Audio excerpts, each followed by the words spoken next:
Shubh Sandhya, everyone. Shubh Sandhya. Okay. Sit in any comfortable position and close your eyes. Just be there and just focus on your breathing.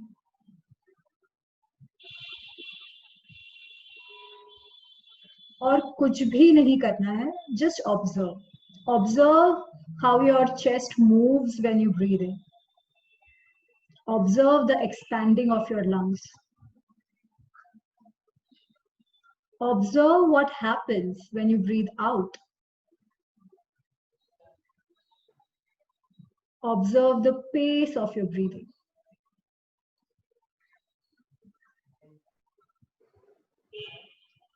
Just be there.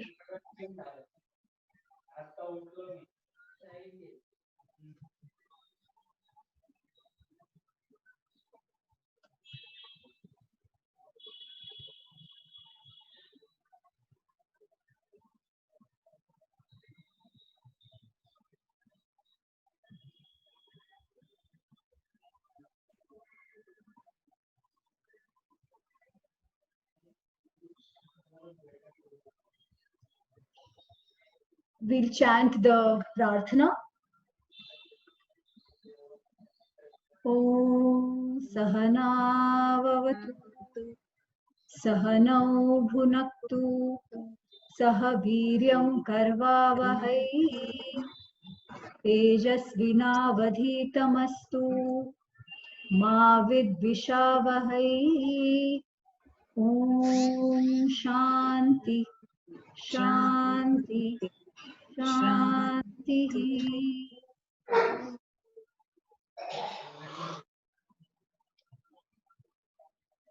तो हम लोग 4th chapter पे हैं and we had finished up to I think shloka 11 है ना, 11 तक हुआ था अपना,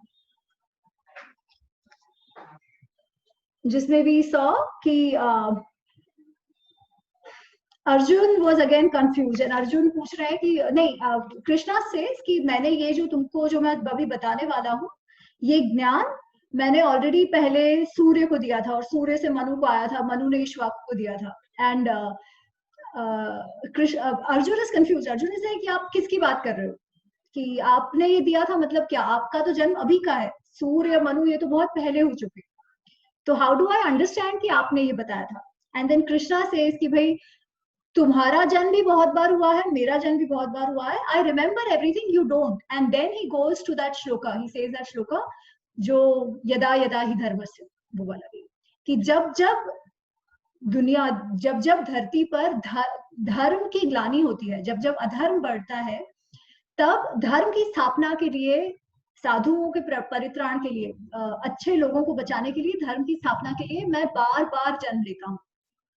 So we came there where Krishna first time talks about himself as the Dev Tattva. तो वहां पे वो उन्होंने बात करी एंड देन उन्होंने कहा, और हमने ये भी डिस्कस किया था कि भाई जो जिस भाव से मेरे पास आएगा उस भाव से मैं उसे प्राप्त होऊंगा. So it's not as if there is only one way, but there are multiple ways, multiple bhav to come towards me, and whichever way people come with the right intention, I accept it. So that was the shloka we did. Till then we did, yeah. And then हमने धर्म स्वधर्म और वो सब बातें करी थी. So we'll move ahead now. Idea would be to finish this chapter and start with the 5th chapter. हाँ, आज some very interesting श्लोक जिस पर हमने कुछ कुछ concepts already करे हैं, so I will touch upon them. और अगर उसमें और कोई प्रश्न होगा तो we'll take them. मैंने एक कहा था कि इस एक जो 13वां श्लोक है, I wanted to speak about that a little bit, but let's see, we do it now or later, but I'll at least say the shloka. So 13th shloka says, चातुर्वर्ण्यं मया सृष्टं गुणकर्म विभागशः तस्य कर्तारम अपि मां विद्य कर्तारम अव्ययम्. So he says, Krishna says, ये जो 4 वर्ण है, वो ये 4 वर्ण मैंने गुण कर्म विभाग के तौर पर बनाए हैं. मैंने ये भले बनाए हैं पर मैं इसका कर्ता नहीं हूं. So I have done it So what he says is that I have created the 4 orders of the society, classifying them according to guna, karma, vibhaga. I am definitely the one who has created them, but think of me as a non-doer. So there are 2 points here. One is the chaturvarna, है ना? जब चतुर्वर्ण की बात आती है तो already this becomes a little complicated. भाई चतुर्वर्ण क्या कह रहे हैं? And then he says the non-doer part. तो let's first go to the non-doer part. Non-doership की जो वो बात कर रहे हैं कि भाई मैं करता नहीं हूँ, वो इसलिए कह रहे हैं कि आप भी अपने आप को बहुत ज्यादा कर्ता मत समझो बिकॉज आप निमित्त बन रहे हो हर चीज में. और ये समाज की स्थापना के लिए, समाज चलता रहे इसके लिए उन्होंने चतुर्वर्ण बनाए हैं. So the assumption there is that for the proper functioning of the society, the chaturvarna system, the varnashram system was created. This is what he's saying. And he's saying, I did this. The inspiration came from me, but मुझे आप कर्ता मत समझो. I am not the कर्ता. और आप अपना जो भी काम करते हो उसमें remove the agency.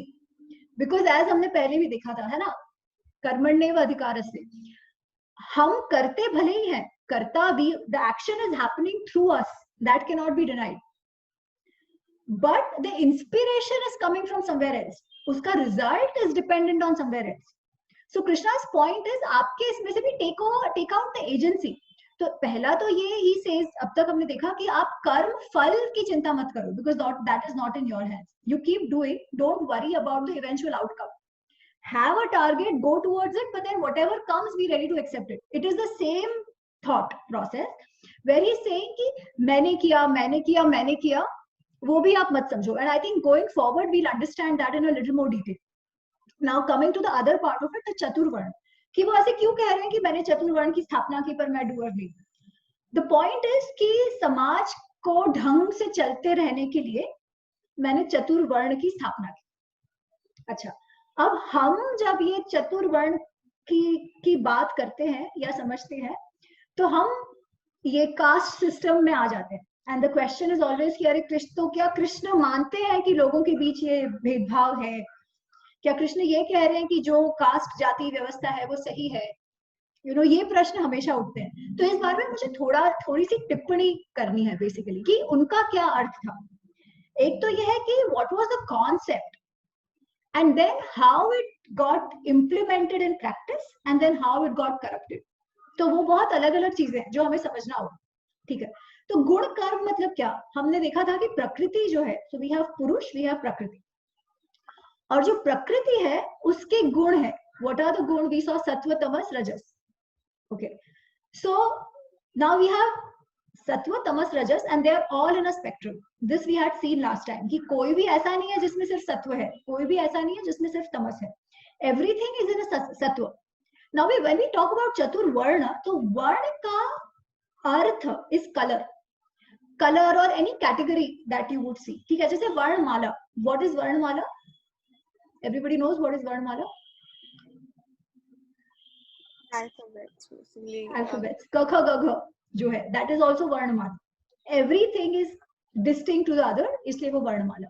तो जो चतुर्वर्ण वो कह रहे हैं वो क्या है? ठीक है, तो है तो वो वही कि ब्राह्मण, क्षत्रिय, वैश्य, शूद्र, ये उसकी बात कर रहे हैं. But he is not talking about it specifically in person, he is talking about it as in terms of the guna कर्म.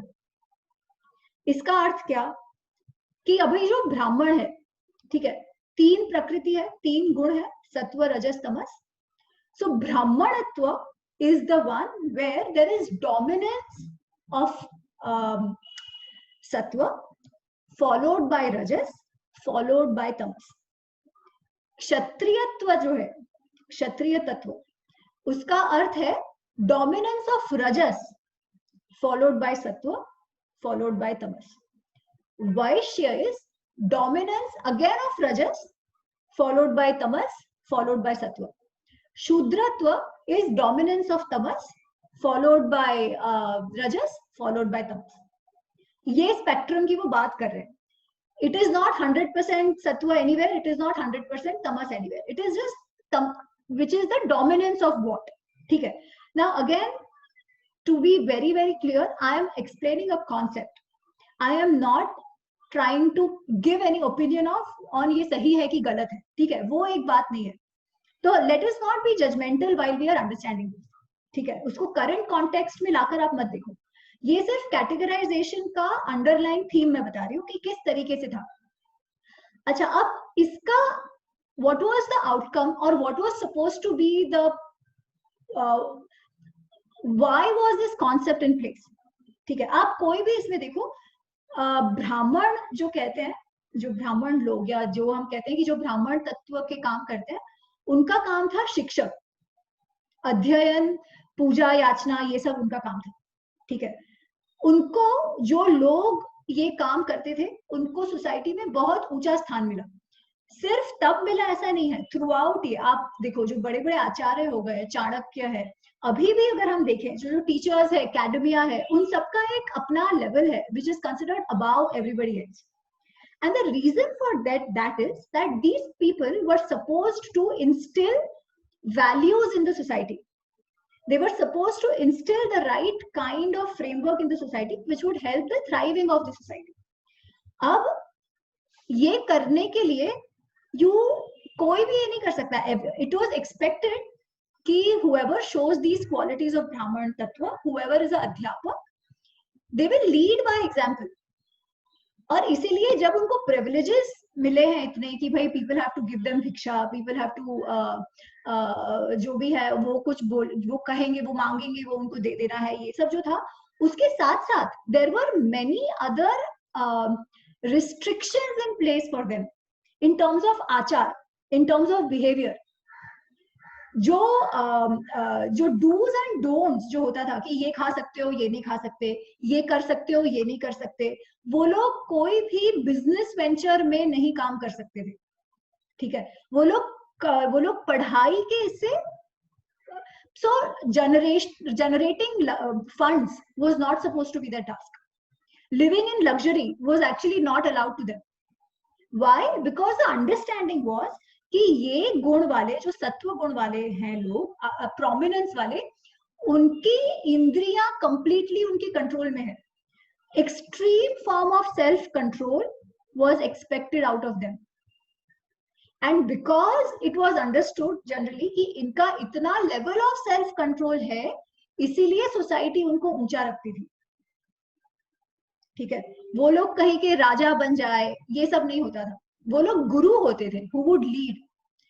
उनसे ये एक्सपेक्टेशन होती थी कि वो लोग हमेशा सत्य बात बताएंगे, और वो इसीलिए नहीं बताएंगे कि वो भाई राजा को अच्छी लगे बुरी लगे, राजा हमको ज्यादा पैसे दे दे, इस मानसिकता से नहीं. उनसे एक्सपेक्टेशन ये थी कि वो लोग वही करेंगे जो हमेशा सही का है, और वो सही करने के लिए उन्होंने वो तपस्या अपने आप में अर्जित की है, so that they would stay on that path, and because of that they were given the level that they were given, ठीक है.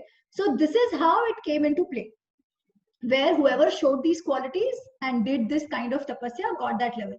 इसीलिए हम जो कहते हैं कि एक तो चलो ब्राह्मण जो पूजा याचना करते हैं, बट जो ऋषि है, ऋषि लेवल आते आते तो कोई जाति व्यवस्था कुछ मैटर ही नहीं करती. ऋषि की कोई जातवात कुछ नहीं होता, ऐसे हम कहते हैं, ठीक है. बिकॉज उनका जो भी है वो अपने तपोबल से है, उनका अपने खुद के सेल्फ कंट्रोल, सेल्फ डिसिप्लिन, और वो अचीव करने के लिए जो उन्होंने मेहनत की है उससे आती है. Generally rishis were supposed to be even over the jati Brahmin, ठीक है. तो खैर अभी तो हम वर्ण की बात करें. I will explain what is जाति उसके बाद, ठीक है. अब जो दूसरा था दैट इज क्षत्रिय.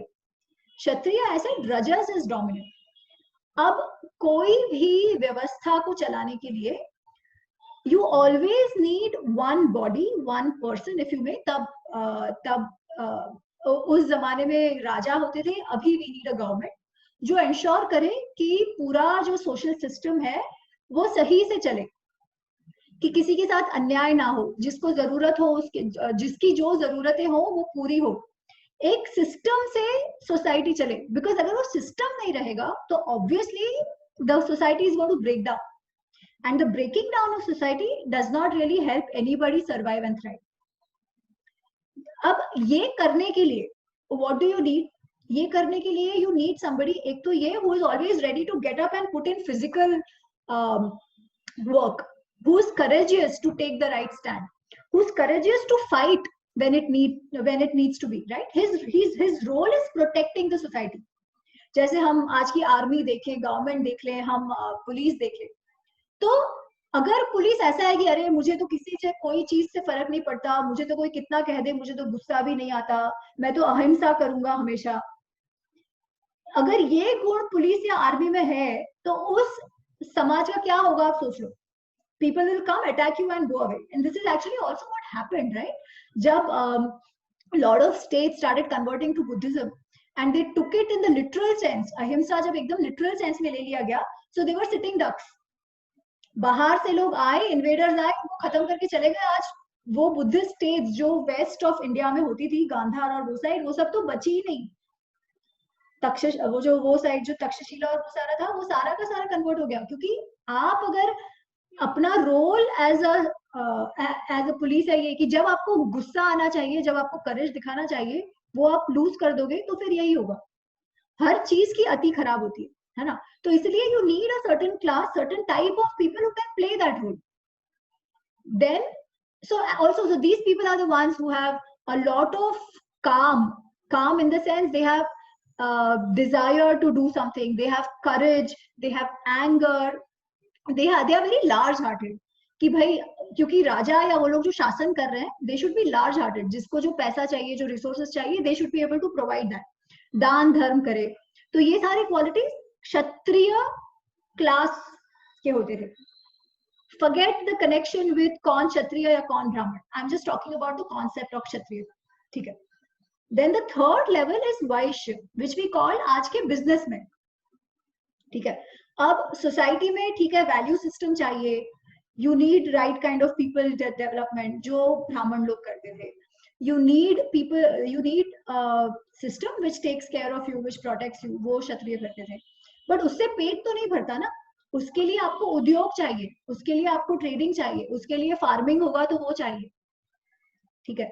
तो वो करने के लिए अगेन वो करने के लिए भी आप में वो डिजायर तो होना चाहिए कि भाई if I don't want any money तो फिर I will not be enthused to do something about it. तो मेरे में वो आना तो चाहिए कि नहीं यार, I want to procure this, I want to get this done. तो वो जो है वो सत्व का गुण नहीं है, वो रजस का गुण है. तो वो रजस का गुण along with a little bit of तमस की भाई चलो थोड़ा बहुत ये हो जाए, थोड़ा बहुत मस्का मार दिया है ना, कि what is important is things get done. और वो उसके करने के लिए you need a little bit of diplomacy also. You need a little bit of, हम जो स्ट्रीट स्मार्ट्स की बात करते हैं नाउ, स्ट्रीट स्मार्ट्स हमेशा फुल सत्य से तो नहीं होता. Sometimes you have to play it in a diplomatic way. वो सब भी आप में चाहिए है ना. Now that goes a little bit towards रजस एंड तमस का गुण. अगेन दिस इज नॉट अच्छा या बुरा. ओके, अच्छा या बुरा are tags, drop the tags. I am saying this is what it is. ऐसा है वो थोड़ा सा ऐसा गुण जो है where you are more diplomatic and stuff that goes a little bit towards rajas tamas, and that is also needed in a society because society में हर किस्म के लोग होते हैं. So that quality goes to vaishya. And then there are people who you need to do the other labor. ठीक है, जैसे engineers हो गए फॉर दैट मैटर, लेबर हो गए, इंजीनियर हो गए, आर्किटेक्ट्स हो गए, खेत में काम करने वाले लोग हो गए, हेल्पर्स हो गए सारे. ये सारे काम भी जो थे, इसको आप सिर्फ हेल्पर मतलब मेरी अभी वो काम वाली बाई उस तरीके से आप मत लो केवल. ठीक है, हम जो ऑफिस में जाके भी काम करते हैं, हम भी तो बेसिकली उस सर्विस इंडस्ट्री में ही आते हैं. सर्विस इंडस्ट्री जो हम तब अभी कह रहे हैं, that is exactly what was the role of the Shudra. Okay, and जैसे मैंने कहा कि going from Brahmin to Kshatriya, the restrictions on you kept coming down.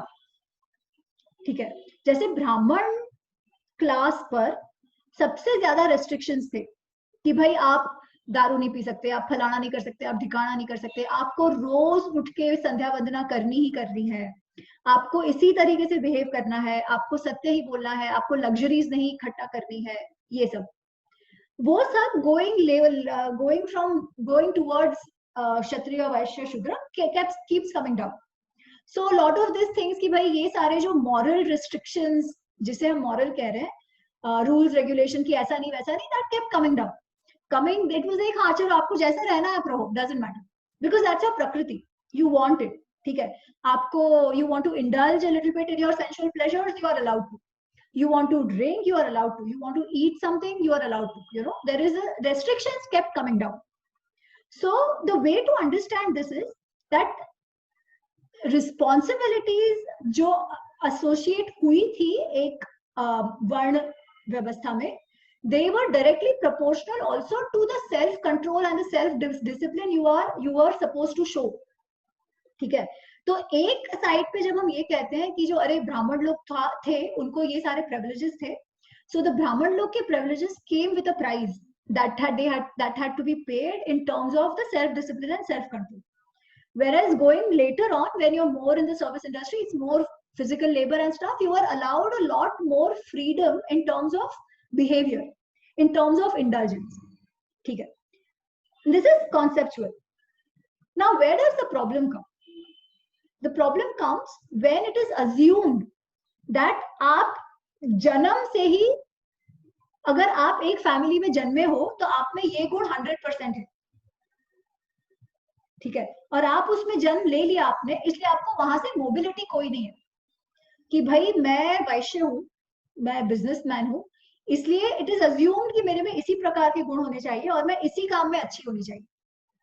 जब ऐसा हो जाता है तब प्रॉब्लम आता है, बट ऐसा होता क्यों है, that we have to understand कि ऐसा क्यों हो गया, ये वर्ण व्यवस्था में बर्थ बेस्ड कैसे हो गया, that was not the initial conception, because जब varna is a colour as I said which comes directly from your own qualities, the qualities the prakriti you are born with, तुम आपका जो नेचुरल स्वभाव है, इसीलिए अर्जुन वो कृष्ण अर्जुन को वही कह रहे हैं ना कि भाई you are deluded right now, you work for your dharma and your swabhav, तुम्हारा स्वभाव ही ऐसा है कि कहीं पर भी इनजस्टिस होगा तो तुमको जाके उसके साथ लड़ना है, दैट इज योर स्वभाव। एक ब्राह्मण का स्वभाव ऐसा नहीं होता है, वो कहेगा चलो कोई बात नहीं, व्हाटएवर, मैं शायद वो श्राप या दे दूंगा या थोड़ा गुस्सा हो जाऊंगा, but then whatever, I am not going to go fight for it, I will expect कि भाई जो राजा है या सोल्जर है वो कोई भी वो करेगा, ठीक है। आई विल रजिस्टर, अगर कहीं इनजस्टिस हो रहा है तो I will surely register it, but going and fighting is not my capability also, physically भी मेरे में वो गुण नहीं है वो करने के लिए, बट अर्जुन में वो है, तो वो इसलिए अर्जुन को कह रहे हैं कि तू अपने प्रकृति के हिसाब से बिहेव कर, ठीक है। पर ये जातिवाद में कैसे बदल जाता है, वो ऐसे होता है कि देखो आप तबका तो छोड़ो, अब का भी देखो, ठीक है। वी हैव डॉक्टर्स के जो बच्चे हैं वो नेचुरली हायर चांसेस है कि वो लोग मेडिसिन की तरफ ज्यादा जाएंगे, है ना। जो इंजीनियर्स के बच्चे हैं वो तो चलो इतना ये नहीं है, बट सीए के बच्चे सीए होते हैं, लॉयर्स के बच्चे लॉयर्स होते हैं। उसका कारण क्या है, एक तो ये है कि जेनेटिकली आप में सर्टन कैपेबिलिटीज आए हैं जो आपके पेरेंट्स में थे वो आप में आए, ठीक है। अगर हम वो मानते हैं तो it's the same thing as saying कि गुण का जो गुण है वो भी वहां से आए। दूसरा कि because you are so close to knowledge, आपने बचपन से देखा है कि आपके पापा अगर या माँ जो लॉयर थे वो कैसे काम कर रहे हैं, so the exposure is so first hand to you. बाकी लोगों को जो एबीसी से शुरू करना पड़ेगा लॉ का, वो आपको ऐसा नहीं, आपने उठते बैठते सुना हुआ है, तो you have the feel of it much easier and you end up doing the same thing that they have done. Over time क्या होता है, over time people start believing that only I have the right to do this, because eventually we all have a tribal instinct, है ना। हमको लगता है नहीं नहीं ये मेरा ग्रुप है, I want to monopolize it. It's a very natural human reaction, ठीक है। तो वो monopolization शुरू हो जाता है।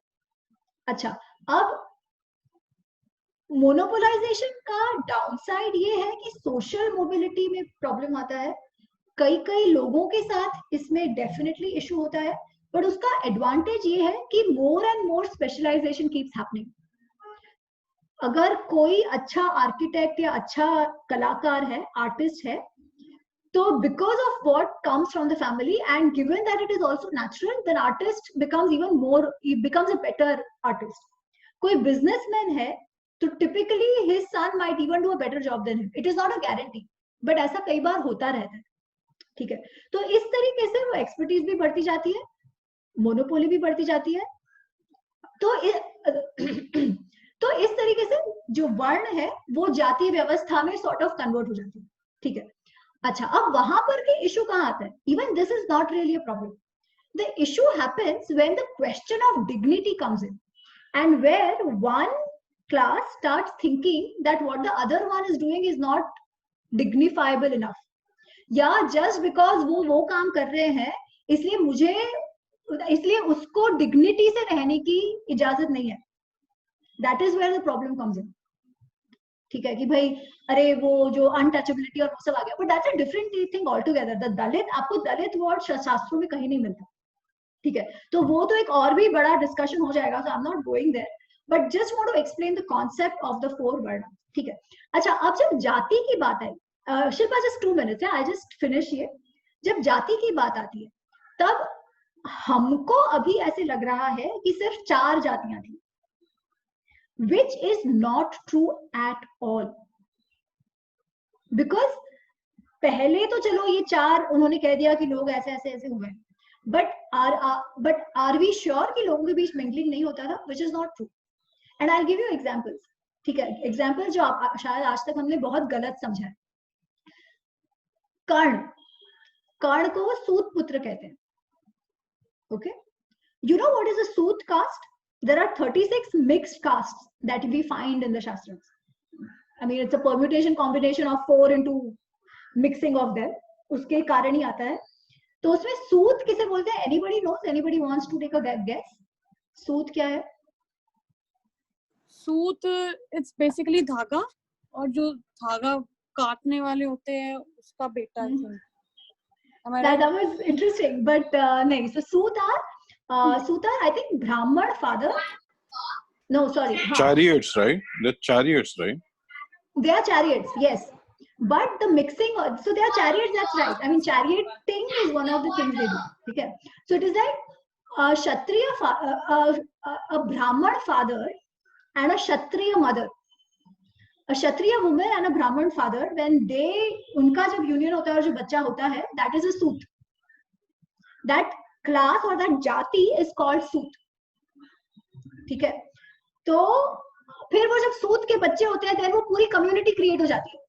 ठीक है, so then they are all सूत. तो सूत का जो बेटा होएगा वो भी सूत होएगा. Then they intermarry also. They marry also with some lady who is a सूत. तो हम जो assume करते हैं कि कर्णा was a शूद्र और वो शूद्र था इसलिए उसके साथ गलत हुआ, ऐसा कुछ नहीं है. सबसे पहली बात तो वो he is a सूत, और he is not at all discriminated because he is a Suta. Because you know who are the other सूत्स in Mahabharat? सबसे पहली बात तो जिसने महाभारत कहा है ना, जो हम तक पहुंचा है, there is a guy called Ugrashravas Sauti, जिसके नरेशन से हम तक महाभारत पहुंचा है, and that is like the beginning of Mahabharata. Sauti, he is himself a Suta. His dad was a Suta. सूत लोगों को बहुत स्टेटस मिलता था उस जमाने में, बिकॉज बहुत सारे जो हिस्ट्री कीपर्स होते थे, जो कथावाचक होते थे, जो पौराणिक कथाएं कहते थे, they were सूत. चैरियटिंग जो करते थे, they were sutas. And even warriors were sutas. ये जो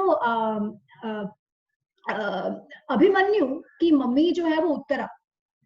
ओके, उत्तरा की mummy is Sudeshna. Sudeshna is the wife of Virat, the king of Matsya. Virat है ना, विराट और सुदेशना के मत्स्य में जब ये लोग अज्ञातवास कर रहे थे, अर्जुन वो जो डांसर बना था और वहां रह रहा था बृहन्नला बन के. सो विराट की जो वाइफ है Sudeshna, she is from the Suta community also. तो अभिमन्यु की नानी comes from the Suta community. Okay, then Sudeshna का भाई कौन था? Kichaka. Kichaka was the commander of Virat's army. वो पता है, तो भीम के साथ लड़ाई में because he misbehaves with Draupadi, he is killed. But Kichaka is so powerful कि उसकी तुलना भीम और कर्ण के साथ होती थी, and he was a commander. पूरा विराट तो नाम के लिए राजा था, मत्स्य का देखभाल पूरा कीचक करता था. He was also a सूत. संजय, जिसने, there are 3 people who actually heard Bhagavad Gita live. एक तो ऑफ कोर्स अर्जुन, दूसरा दिस इज कि अर्जुन को कपिध्वज कहते हैं बिकॉज जो उसके रथ पर जो फ्लैग था, ध्वज उसके था, उस पे हनुमान जी बैठते थे, इसलिए कपि इज मंकी, तो कपिध्वज कहते थे. तो कहते हैं कि हनुमान जी ने उस से सुना. And the third person was Sanjay. Sanjay जिसने वो लाइव जो चल रहा था, basically who reported it back to Dhritarashtra, he was also सूत. ठीक है. अच्छा, इसमें अच्छा या बुरा की बात नहीं है. I am just telling you the dynamics of that system उस जमाने में. ठीक है. सो पहली बात, सूत इज नॉट शूद्र. Second, the way we have been classified into just 4 jatis today is completely false. There were loads of mixed jatis tab se. What are the other examples? This was one was Soot. The other is Yuyutsu. Yuyutsu kaun tha aapko pata hai? Anybody heard of Yuyutsu? He was one of the he was the son of a maid by Dhritarashtra. Correct. Yeah. He was the cousin. He was the foster brother of Duryodhan. Duryodhan का सौतेला भाई था. Foster इतनी English तो आती नहीं लेकिन basically Yuyutsu was one of the Kaurava. और फिर जब लड़ाई शुरू होती है, होने वाली होती है, तब युधिष्ठिर कहते हैं कि उस तरफ से जिसको लगता है कि हमारे साइड आके लड़ना है तो हमारे साइड आ जाओ, हमारे साइड से जिसको लगता है कि उधर जाना है आप उस तरफ चले जाओ. ठीक है. तो Yuyutsu comes this side. So Yuyutsu is basically a brother of Duryodhan. Dhritarashtra उसके पापा है. तो युयुत्सु's mother is a Vaishya. ठीक है. तो वो आई डोंट रिमेम्बर वो क्या कास्ट उसके लिए यूज करते हैं, but a lot of times in Mahabharat उसको वैश्य पुत्र ऐसे बोलते हैं. So that is also a mixed caste. ठीक है. तो ऐसे ये था. फिर then we have Vidur. Vidur को कहते हैं पार्श या निषाद, इस कास्ट का कहते हैं, जिसमें ब्राह्मण फादर एंड शूद्र मदर. बट विदुर को भी कितना भाव मिला है उसको, क्योंकि he comes from that shudra mother, ये इसलिए उनको he was still called somebody who knew dharma like nobody else, right? And he was given that kind of respect as well, in spite of his mother being a shudra. तो ये भी तो आप देख रहे हो, अभी हमको जिस तरीके से जाति व्यवस्था की समझ दे दी है वैसा तभी नहीं था. And the biggest problem is, हम लोग को जब टीवी में दिखाते हैं कि अरे कर्ण को सूतपुत्र बोला, कर्ण को सूतपुत्र बोला, sutaputra is not said in a negative way in Mahabharata also, because Sauti जिसने महाभारत का ये कहा था उसको भी कितनी बार सूतनंदन बोला है. It is more a usage in the poetry form कि वो लोग इस तरीके से कहते हैं. Karna was there throughout in Mahabharata, और कोई उसको, क्योंकि वो सूत है इसलिए उसके साथ कुछ कर नहीं रहा है. But I also told you who is Suta, right? Suta is basically Brahman father, Kshatriya mother, or sorry, other way around, whatever. So this was the whole mixed jati. Now, how did that change? इतने वर्षों से there were mixed jati. 1800s में, just early 90, before late 1800s में, the Britishers उन्होंने मनुस्मृति पढ़ लिया था, and they thought अच्छा ये तो क्योंकि caste system पोर्चुगल और वहां सब था, very on similar lines. So they thought अच्छा इनका भी 4 कास्ट सिस्टम है, let us do a census based on caste कि कौन कितना कितना है, ये जो कभी पहले नहीं हुआ था. And people were force fitted into one of the 4 जाति, force fitted. अगर मुझको मालूम नहीं है मेरी क्या जात है, ठीक है, so then they'll take a measurement of my nose, measurement of my features, and वो रेस, बेसिकली उन्होंने इसको रेस के साथ कन्वर्ट कर दिया, and they completely screwed it up. And over 200 years we were then given an identity of the caste where there were already a lot of issues. जैसे बाबा आम्बेडकर की जो खुद की कास्ट थी, he comes from महार ये, ठीक है. Mahar were actually soldiers in Shivaji's army, but then, and अभी भी महार रेजिमेंट भी है, ठीक है. So it was somewhere Kshatriya, some other mixed caste, mixed category की वो जात थी, but then they were pushed as Shudras or whatever, Dalits or जो भी कुछ कहो, because of those whatever various fundas, various models which the Britishers used. तो ऐसा नहीं था कि कास्ट सिस्टम नहीं था, ऐसा नहीं था कि डिस्क्रिमिनेशन नहीं था. ये सब तो I think over time society में आ ही जाता है, because the tribal instincts of people and economic ऊपर नीचे एंड ऑल दैट, ठीक है. But it was not the way it has come now, or at least the way we are made to believe it has come now. Things have changed drastically over time. What the caste view we see today has to change. उसमें तो कोई doubt ही नहीं है. इन हर एक व्यक्ति को irrespective of his birth has the right to lead a dignified life. So that is definitely true and holds true at every point in time. but I just wanted to take this time to explain the actual concept in which all these things were sort of envisaged. ठीक है, तभी भी problem था, अभी भी problem है, जहां जहां लोग रहेंगे प्रॉब्लम होगा. But conceptually it was not wrong. When they say chaturvarna used for the stability of the society, that तो we understand ना, क्योंकि आज भी वो है. आज भी we need service industry. आज भी we need soldiers and the class of people who can protect us. आज भी we need academia who is setting narrative, who is setting rules and values and morals in the society. आज भी we need a business class. So ये सब तो आज भी है for proper sustaining. ये में से एक, इनमें से कोई भी नहीं एक होगा तो प्रॉब्लम है. और ये मनु भी कहते हैं कि मैंने ये चार वर्ण व्यवस्था जो खड़ी की है, that is to provide stability to the society. इसका एक भी अंग नहीं चलेगा तो ये टूट जाएगा. So this was the concept. Okay, any, हाँ, अभी you ask your questions on this. हाँ Shilpa. So I just want to add whatever you have said. In Jainism, all the we have 24 Tirthankaras. Tirthankaras are the person who have attained, gods who have attained salvation basically. और सारे तीर्थंकर क्षत्रिय से आते हैं.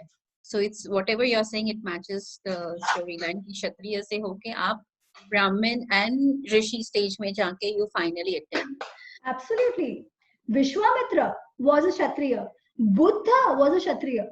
Yes. भगवान महावीर है या ऋषभ देव है, and Rishabh देव's son was Bharat, और उनके ऊपर से भारत खंड हुआ है नाम. So and Bahubali was also. So they all were, yes, so they all had attended Keval Dhyan and they are Kshatriyas basically. So what you said, just wanted to give an example. No, thank you. It is thank you. You added that. It's a very fair point and it's a good point.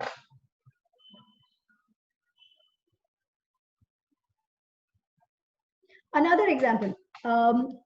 This comes in one of the Upanishads. Yeah, जबाल करके एक लड़का होता था, छोटा सा बच्चा था, जबाल करके उसका नाम था. उसको बचपन से ही he was into यार ये मैं कौन हूँ, दुनिया क्या है, बहुत ही सत्यवादी अच्छा बच्चा होता था. Who was like lost. वो कहते हैं ना बच्चे eccentric, कई लोग जन्म से कुछ ज्ञान लेके आते, तो इस किस्म का उसका था. But his mother, sorry, his name was Satyakam. Jabala was his mother. तो जबाला के कारण उसको जबाल भी बोलते थे, तो सत्यकाम जबाल ऐसे उसे बोलते थे. Jabala was a prostitute. Okay, she was a ganika. पर सत्यकाम को ये था कि मुझे पढ़ना है, मुझे बाकी बच्चों के जैसे गुरुजी के पास जाना है, ये वो. बट ऑब्वियसली अब सोसाइटी तो सोसाइटी हर बार रही है, डिस्क्रिमिनेशन हर बार होता है. तो काफी सारे जो उस टाइम के कुछ ब्राह्मण गुरुजी वो लोग थे, दे सेड नहीं यार, तेरा तो हमको गोत्र भी नहीं मालूम, तेरे तो पापा कौन है वो भी नहीं मालूम, so we can't take you. They didn't tell him that he was a kid, but he said नहीं, first you ask your mother's, your father's name, your father's gotra, and then you come. और उसे कोई लेता नहीं था. फिर एक गुरुजी थे गौतम ऋषि उनके गांव आए थे, उनके वो जहाँ रहते थे वहां पर वो आए थे. तो गौतम ऋषि वापस ये उनके पास गया कि प्लीज गुरुजी वो संविधा लेके जाते हैं कि बेसिकली लकड़ियां जो हवन कुंड में डालते हैं ना, so if you want to express interest कि भाई मुझे आपका स्टूडेंट बनाओ, आपका शिष्य बनाओ, तो आप वो लेके जाओगे. तो वो लेके गया, उनके पांव पड़ा और बोलता है कि गौतम जी कि ऋषि जी मुझे आपका, गुरुजी मुझे आपका शिष्य बना. तो like everyone else he asks कि भाई तुम्हारे पिताजी का नाम क्या है, वो तुम मुझे बताओ, गोत्र बताओ, और फिर मैं तुमको ले लूंगा. तो he runs to his mother and is like माँ मुझे गुरुजी ऐसे ऐसे पूछ रहे. सो जबाला से कि बेटा उनको आप जाके कह दो कि मेरी माँ का नाम जबाला है और उसके नाम से मैं सत्यकाम जबाल हूँ. मुझे मेरे पापा का नाम नहीं मालूम क्योंकि मेरी माँ ने बहुत लोगों की सेवा की है, मेरी माँ ने बहुत लोगों की शुश्रूषा की है, तो मुझे मेरे पिता कौन है ये नहीं मालूम, इसलिए मैं सत्यकाम जबाल हूँ. So he comes and tells this to Gautam Rishi कि भाई ऐसे. एंड गौतम जी सेज कि तुम किसी के भी बेटे हो, मुझे तुम्हारी माँ के लिए रिस्पेक्ट है कि वो झूठ नहीं बोल रही है.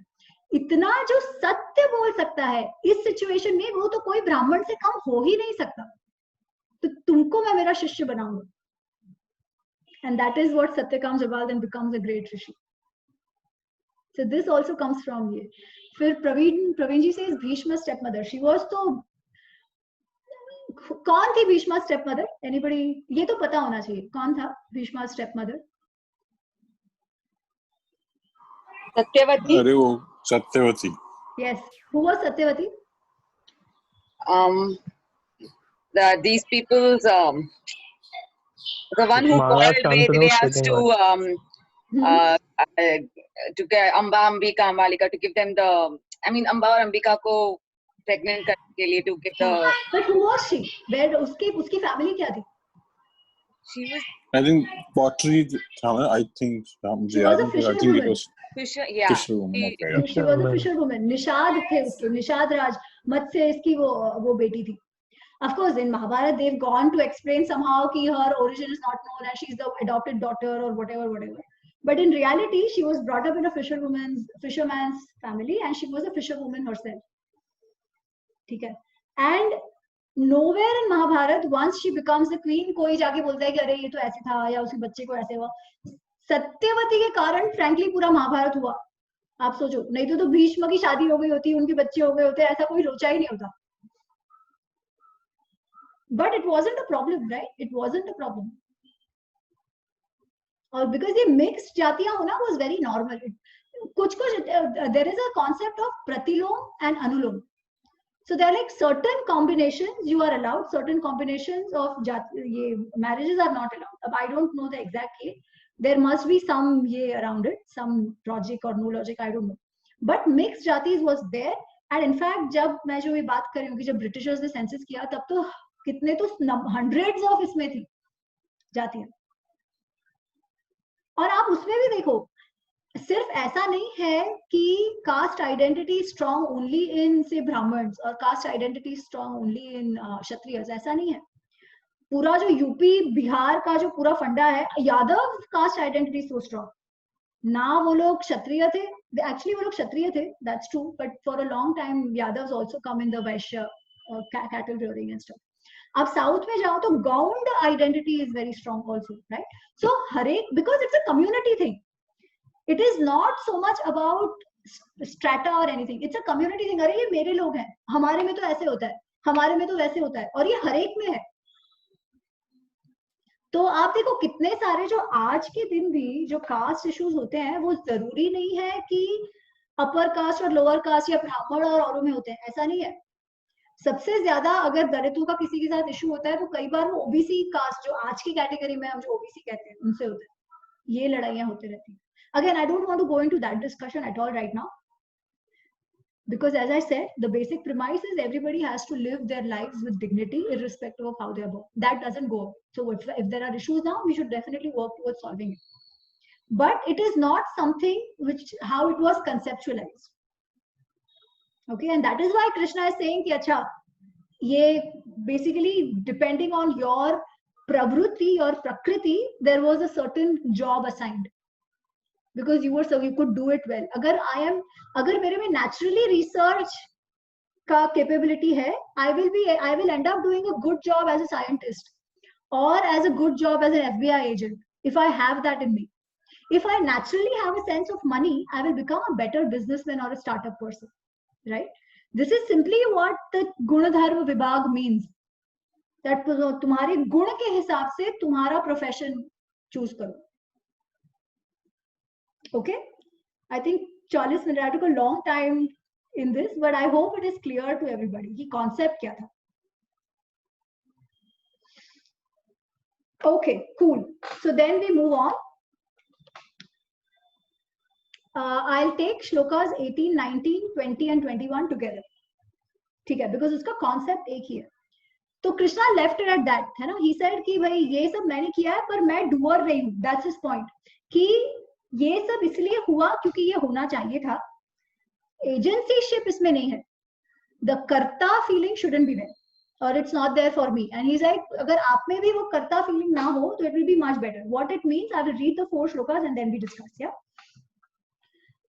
सो श्लोका 18 इज कर्मण्य अकर्मः यः पश्येत कर्मणि च कर्म यः सबुद्धिमान मनुष्येषु सह युक्त कृत्सन कर्म कृत. So he says, he who sees action and inaction, जो काम करने में ना काम करना देखता है और जो ना काम करने में काम करना देखता है, वो ही बुद्धिमान है एंड वो योगी है. Point 1. Second point, he says, यस्य सर्वे समारंभा काम संकल्प वर्जिताः ज्ञान अग्नि दग्ध कर्माणम तम आहु पंडितम बुधा। वो जो सारे काम संकल्प को त्याग देता है।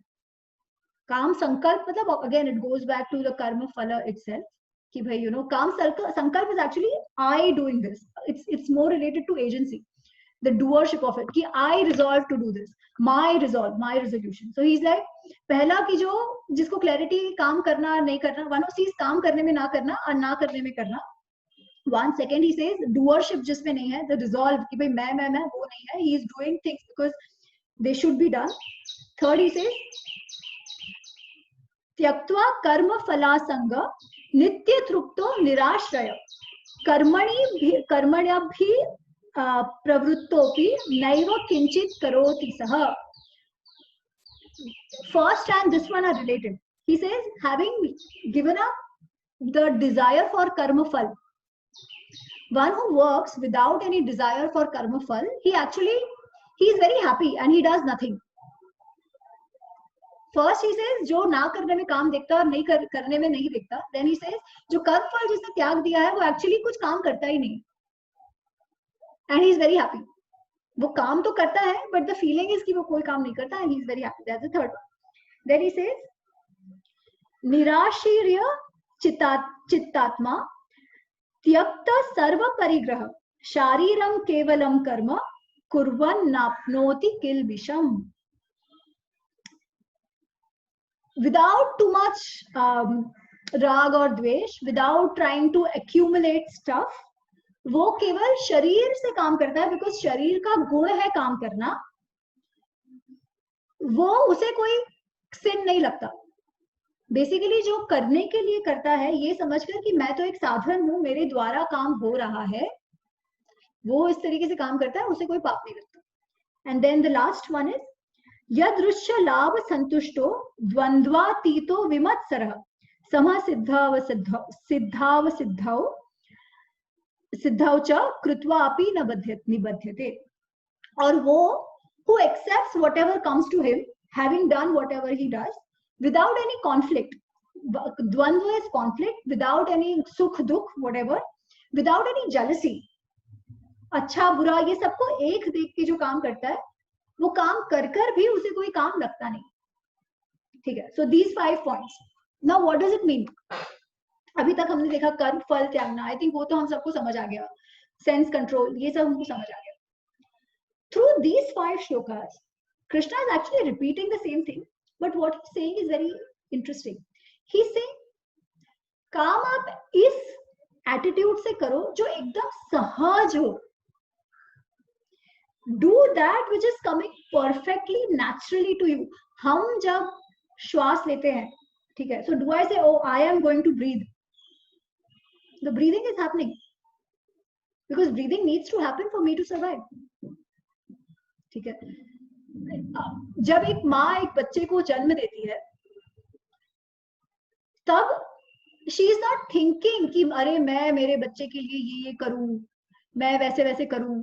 ये नहीं है. It's natural. वो बच्चा थोड़ा भी दिगमग गया तो माँ पकड़ लेती है. It's a reflex action for her. She is not thinking कि अरे वो बड़ा होके मेरे को करेगा कि नहीं करेगा, छोड़ो मेरे को बड़ा होके नहीं करने वाला है, पकड़ने नहीं वाला, अभी गिरने दो. ऐसे नहीं सोचती है. या कभी कभी वो गिरने देती है बिकॉज शी थिंक्स कि इस तरीके से बच्चा सीखेगा. The focus there is only the bachcha. The mother is not in the focus. ठीक है. So the doership of mom has gone away. In that sense I think वो जो मॉम्स है वही लोग ज्यादा समझ भी पाएंगे वो जो फीलिंग है उसमें, where the complete the only thing that matters is the bacha and not the self at all. ठीक है. The doership of self has gone away. So he's saying do that which comes naturally to you. Now going back to the first one, अगर आप ऐसा काम कर रहे हो जो आपको बहुत naturally आता है and you get lost in it, तो आपने वो 5 घंटा भी काम किया और आपको कोई पूछेगा कि यार तुम तो बहुत थक गए रहोगे, हम क्या कहते हैं नहीं यार I am feeling super charged up and fresh, है ना. I don't like cooking, so if I have to cook it is a task for me. But Shilpa loves cooking. She can do that for 5 hours and again अगर guest आते हैं तो she can cook another 5 hours and she will be happy. I know it because I've seen her. और मेरे को घंटा मेरा चाय बनाना भी हो मतलब आधे घंटे में, तब भी it's a tension for me. Why? Because the prakritis are different. So Krishna is saying, understand your prakriti and then do that which is coming sahaj to you. In Arjun's case, the sahaj act for him is fighting that dharma yuddha. He doesn't understand that right now. And lot of times we also don't understand it. Why? क्योंकि हमारे में ये अहंकार की भाई मैंने ऐसा करना चाहिए, मेरा ये, मेरा वो, जीत हार. He's saying ये सब मत रखो. Do something which you should do. And once you know yourself, all these things will become natural. It will be your second swabhav. And you will do it well. That is his point. कि कोई काम क्योंकि वो उसमें what is in it for me करके मत करो. कि भाई मुझे उससे क्या फायदा होने वाला है. Of course हम लोग जब actual काम करते हैं we have to think about all this and we discussed it in the second chapter as well, right? ऐसा नहीं है कि targets नहीं होने चाहिए. वो होने चाहिए. Because then you know what you're aiming for. But don't be so stuck up only in that कि आप अगर वो आपके हिसाब से ना हो तो टूट जाओ. ये गलत है. Because उसका eventual result में आपका full control नहीं है. We have an aspect of Daivat there that we saw. Second, that thing might not have happened, but in the process आपने और भी बहुत कुछ सीखा होगा. आपका और भी experiences हुआ होगा. Cherish that ना. अगर हम लोग इतने ज्यादा फोकस एक ही चीज पे हो तो आजू बाजू में हमको और जो फायदा हो रहा है, जो साथ साथ सीखा है, वो तो हम देखेंगे ही नहीं, वो हम सीखेंगे ही नहीं. केवल वो एक चीज में पड़े रहेंगे and we will become a nervous wreck. यही होता है ना आजकल लोगों को साइकोलॉजिकल प्रॉब्लम्स क्यों आ रहे हैं. Because they can't see the positives coming out of it. केवल नेगेटिव ये चीज नहीं हुआ, मुझे ये चाहिए था और ये चीज नहीं हुआ, उसी पे अटक के बैठ जाते हैं. The same thing goes on the I-ness, the अहंकार of what I am doing. Boss, हमने जैसे लास्ट टाइम भी बात करी थी, हम जो भी काम करते हैं वो काम हम कर पाए इसके लिए कितने सारे और वेरिएबल्स उसमें जाते हैं to enable us to do that. So anyways the ahankar of I doing is misplaced in the first place. You are being made to do that. You are becoming a nimitta for that. So Krishna is saying do any काम with that attitude. Do that calm very naturally. Do that calm with that attitude. Have kamna, have a target. Because eventually 7th chapter mein he also says, he says dharma varuddho kamo asmi aham. जो धर्म का विरुद्ध ना हो, धर्म के whatever is in line with dharma, I am that desire also. क्योंकि desire के बिना frankly तो कुछ काम ही नहीं होगा. तो वो desire level तो चाहिए. But just that desire, don't link it only to the outcome is the point. And be sure what is that desire. Is that desire a worthwhile desire? Or are you doing it only because of senses? मुझे ये अच्छा लगता है इसीलिए कर रहे हो या something beyond it. ठीक है. So these are the points which Krishna is trying to bring here. अच्छा. अब I wanted to एक ना बहुत ही सुंदर I'll read it out. As I said, हर चीज में काम तो है. काममय इदम पुरुषः ऐसा करके बृहदारण्य उपनिषद में भी है कि मतलब हम जो है वो डिजायर से ही है, डिजायर होते हैं. It's about how do you channelise your desire. ठीक है. तो एक जब संध्या वंदना जब करते हैं ये लोग, प्रार्थना करते हैं, उसमें एक क्षमा प्रार्थना भी होती है. So there is a very beautiful kshama prarthana from Mahanarayan उपनिषद, जिसमें वो कहते हैं कि the person basically disconnects himself from his कामना. ठीक है. So to be able to have that साक्षी भाव कि भाई मैं क्या हूँ और ये desire जो है वो प्रकृति का है, to disassociate yourself and to be able to see it clearly. So this is how the प्रार्थना goes. Yeah, I'll just read it out. हाँ, it is कामोकार्षि नमोः कामोकार्षित कामः करोति नाहं करोमि कामः कर्ता नाहं कर्ता कामः कारयिता नाहं कारयिता एषः ते काम कामाय स्वाहा. थोड़ा भी समझा किसी को ये क्या था? It says कामः करोति नाहं करोमि, कामः कर्ता नाहं कर्ता, कामः कारयिता नाहं कारयिता।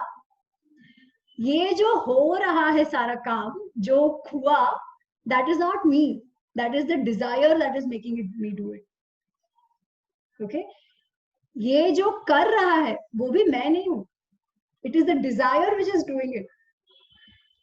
The inspiration behind doing is not me, it is the desire which is making it happen. Hence ये काम के यज्ञ में, ये काम के ज्वाला में मैं काम को स्वाहा करता हूं मैं. This is what it says. कि मैं जो यज्ञ जो आहुति दे रहा हूँ वो मैं मेरे काम की आहुति देता हूँ. Free me out of that. ये जो हुआ है, जो अच्छा बुरा जो भी मेरे से हुआ है, that is not me, that is beyond me. And I have been given it, I might have done something driven by desire, and मैं उस desire को स्वाहा करता हूँ. So this is one of the क्षमा प्रार्थना, and it is followed exactly जैसे कामः करोमि नाहं करोमि is followed by मन्युः करोति नाहं करोति, मन्युः कर्ता नाहं कर्ता. So Manyu is anger. ठीक है, so that is more related to things which you have done which you didn't want to do. ठीक है, जो आपने इसलिए कर दिया क्योंकि बेसिकली वो राग द्वेष में आके कर दिया, तो वहां पर भी इसे मन्यु करोमि नाहं करोमि, कि I was driven by this prakriti guna, and in Manyu, in the Jwala of Manyu, I put Manyu Swaha. ऐसे करके वो. So it's a beautiful thing. So I thought I'll say that. हाँ अक्षत. आप जब कृष्णा के बारे में बता रहे थे कि don't take me as a medium, तो समझ में आ रहा था. But in this case, that you are saying कि मैं नहीं कर रहा हूँ, मेरे desires कर रहे हैं. But I don't know the difference between me and my desires. For me, it's the same person, same thing, same person, right, and same motivation. Okay, we go back to the diagram we had seen of Purush and Prakriti. ठीक है, we said electricity जो है, electricity तो हर जगह में same है, but bulb में रहेगी तो light आती है, पंखे में रहेगा तो पंखा घूमता है. ठीक है, what this shloka basically saying is the output that you see. ठीक है, it is related to the body basically. So desire is part of that body, the quality of that body, जिसके कारण मुझे लाल पीला ये जो भी जो दिखता है. ठीक है, now again I'm saying this sounds good and this is good and it is important. Why are we doing it? It is not possible for us to have no desire, and that is not even needed. I am not saying at all that not having desire is the right target. No. We should have desire. We should have desire. I think पिछली बार किसने कहा था कि desire नहीं होगा तो we'll become कि भाई हम कुछ काम ही नहीं करेंगे. That is true, है ना? Even for me to say कि भाई I want to change this, there has to be that desire, that inspiration to go out and do it. Yeah, so that has to be there. When we say नहीं होना चाहिए, that is usually in the negative side. जैसे ईशानी का प्रश्न था last time when I said करेला मैं इसलिए नहीं खा रही हूँ क्योंकि मेरे को अच्छा नहीं लगता है, so I don't desire it. या मैं एक वो क्रीम से या बेसिकली वो मैं चिप्स इसलिए खा रही हूँ because I desire it. That shouldn't be the case. So if I end up eating chips knowing it's not good for me, then that is the negative impact of desire. पर मुझे अगर बादाम मेरे सामने और बादाम is good for me, तो उसके लिए भी मुझे बादाम खाने के लिए भी तो desire चाहिए ना. Just that the desire, I am not necessarily linking it to the liking and disliking. Desire तो फिर भी है. So Krishna is saying that. Krishna is saying dharma aviruddho kamo asmi aham. कि वो बादाम खाना जो मेरे लिए अच्छा है, वो desire तो मैं हूँ, पर मैं वो desire नहीं हूँ जो तुमको सिर्फ जीभ को अच्छा लगता है इसलिए चिप्स खा लो. That is the difference. And when this प्रार्थना says कि काम में काम स्वाहा, it is talking about that kind of काम. कि I might have done things just out of the prakriti janai gudai, not naturally. कोई चीज मेरे लिए, to think of it, right? कोई चीज मेरे लिए अच्छी है, तो I should naturally want to do it. It is so simple. कोई चीज मेरे लिए बुरी है, I should not do it. To hold on to my past. I think sorry Ami, sorry to interrupt, but I think the difference between the desire and want, I don't know if I'm correct, but I Can mean, say I it might that have way. I might have a desire to eat badam, but I might not have a want to eat it. I mean, you might say that way as well. I mean, करेले का भी example वैसे ही ले सकते हैं. Need I don't versus have the want, ये आप कह desire. रहे हो. Yeah, correct. Yeah. Need versus want. That could Yeah. be one. Yes, that could be one way of looking at it. Sorry, thanks. ठीक है. What I'm saying. और जिनका हाँ शुभ सुभाष बोलो. और जिनका लेड बैक लाइफस्टाइल है, वो मतलब जैसे ऐसे बोलते कि एक ही तो जिंदगी है यार, इतना क्या इसमें परहेज करना है, खाने दो हमें, तो उनका तो ना डिजायर है ना कोई वांट है, वो मतलब एक लेड बैक लाइफ नहीं है डिजायर. वो सोचो, दिस इज अ प्योर तामसिक प्रकृति है ना, तो डिजायर नहीं है. परहेज नहीं कर रहा क्या अर्थ है? परहेज नहीं करना मतलब जो करना है करो. हाँ, सोचो. तो मतलब ये गलत भी तो नहीं है ना, उसको इस चीज में मजा आ रहा है, वो एंजॉय कर रहा है मतलब उस फेस को, उस फ्रेम में, उस मोमेंट में, तो हम उसको, क्या वो अपना पोटेंशियल जो भी उसने भगवान ने उसमें डाला है, is he utilising that potential well? If not then it is not natural. ठीक है. अच्छा, अब ये हो सकता है कि उसका नेचुरल गुण ही तामसिक हो और इसके कारण वो ऐसा बिहेव कर रहा है. बेसिकली वही है ना, he is behaving as per his prakriti guna which is very very highly tamasic. What Krishna also says is, हाँ तुम्हारी प्रकृति को तुम पहचानो, but then move beyond your prakriti as well. Okay, so अच्छा, now that brings me to an important question. Why are we doing this?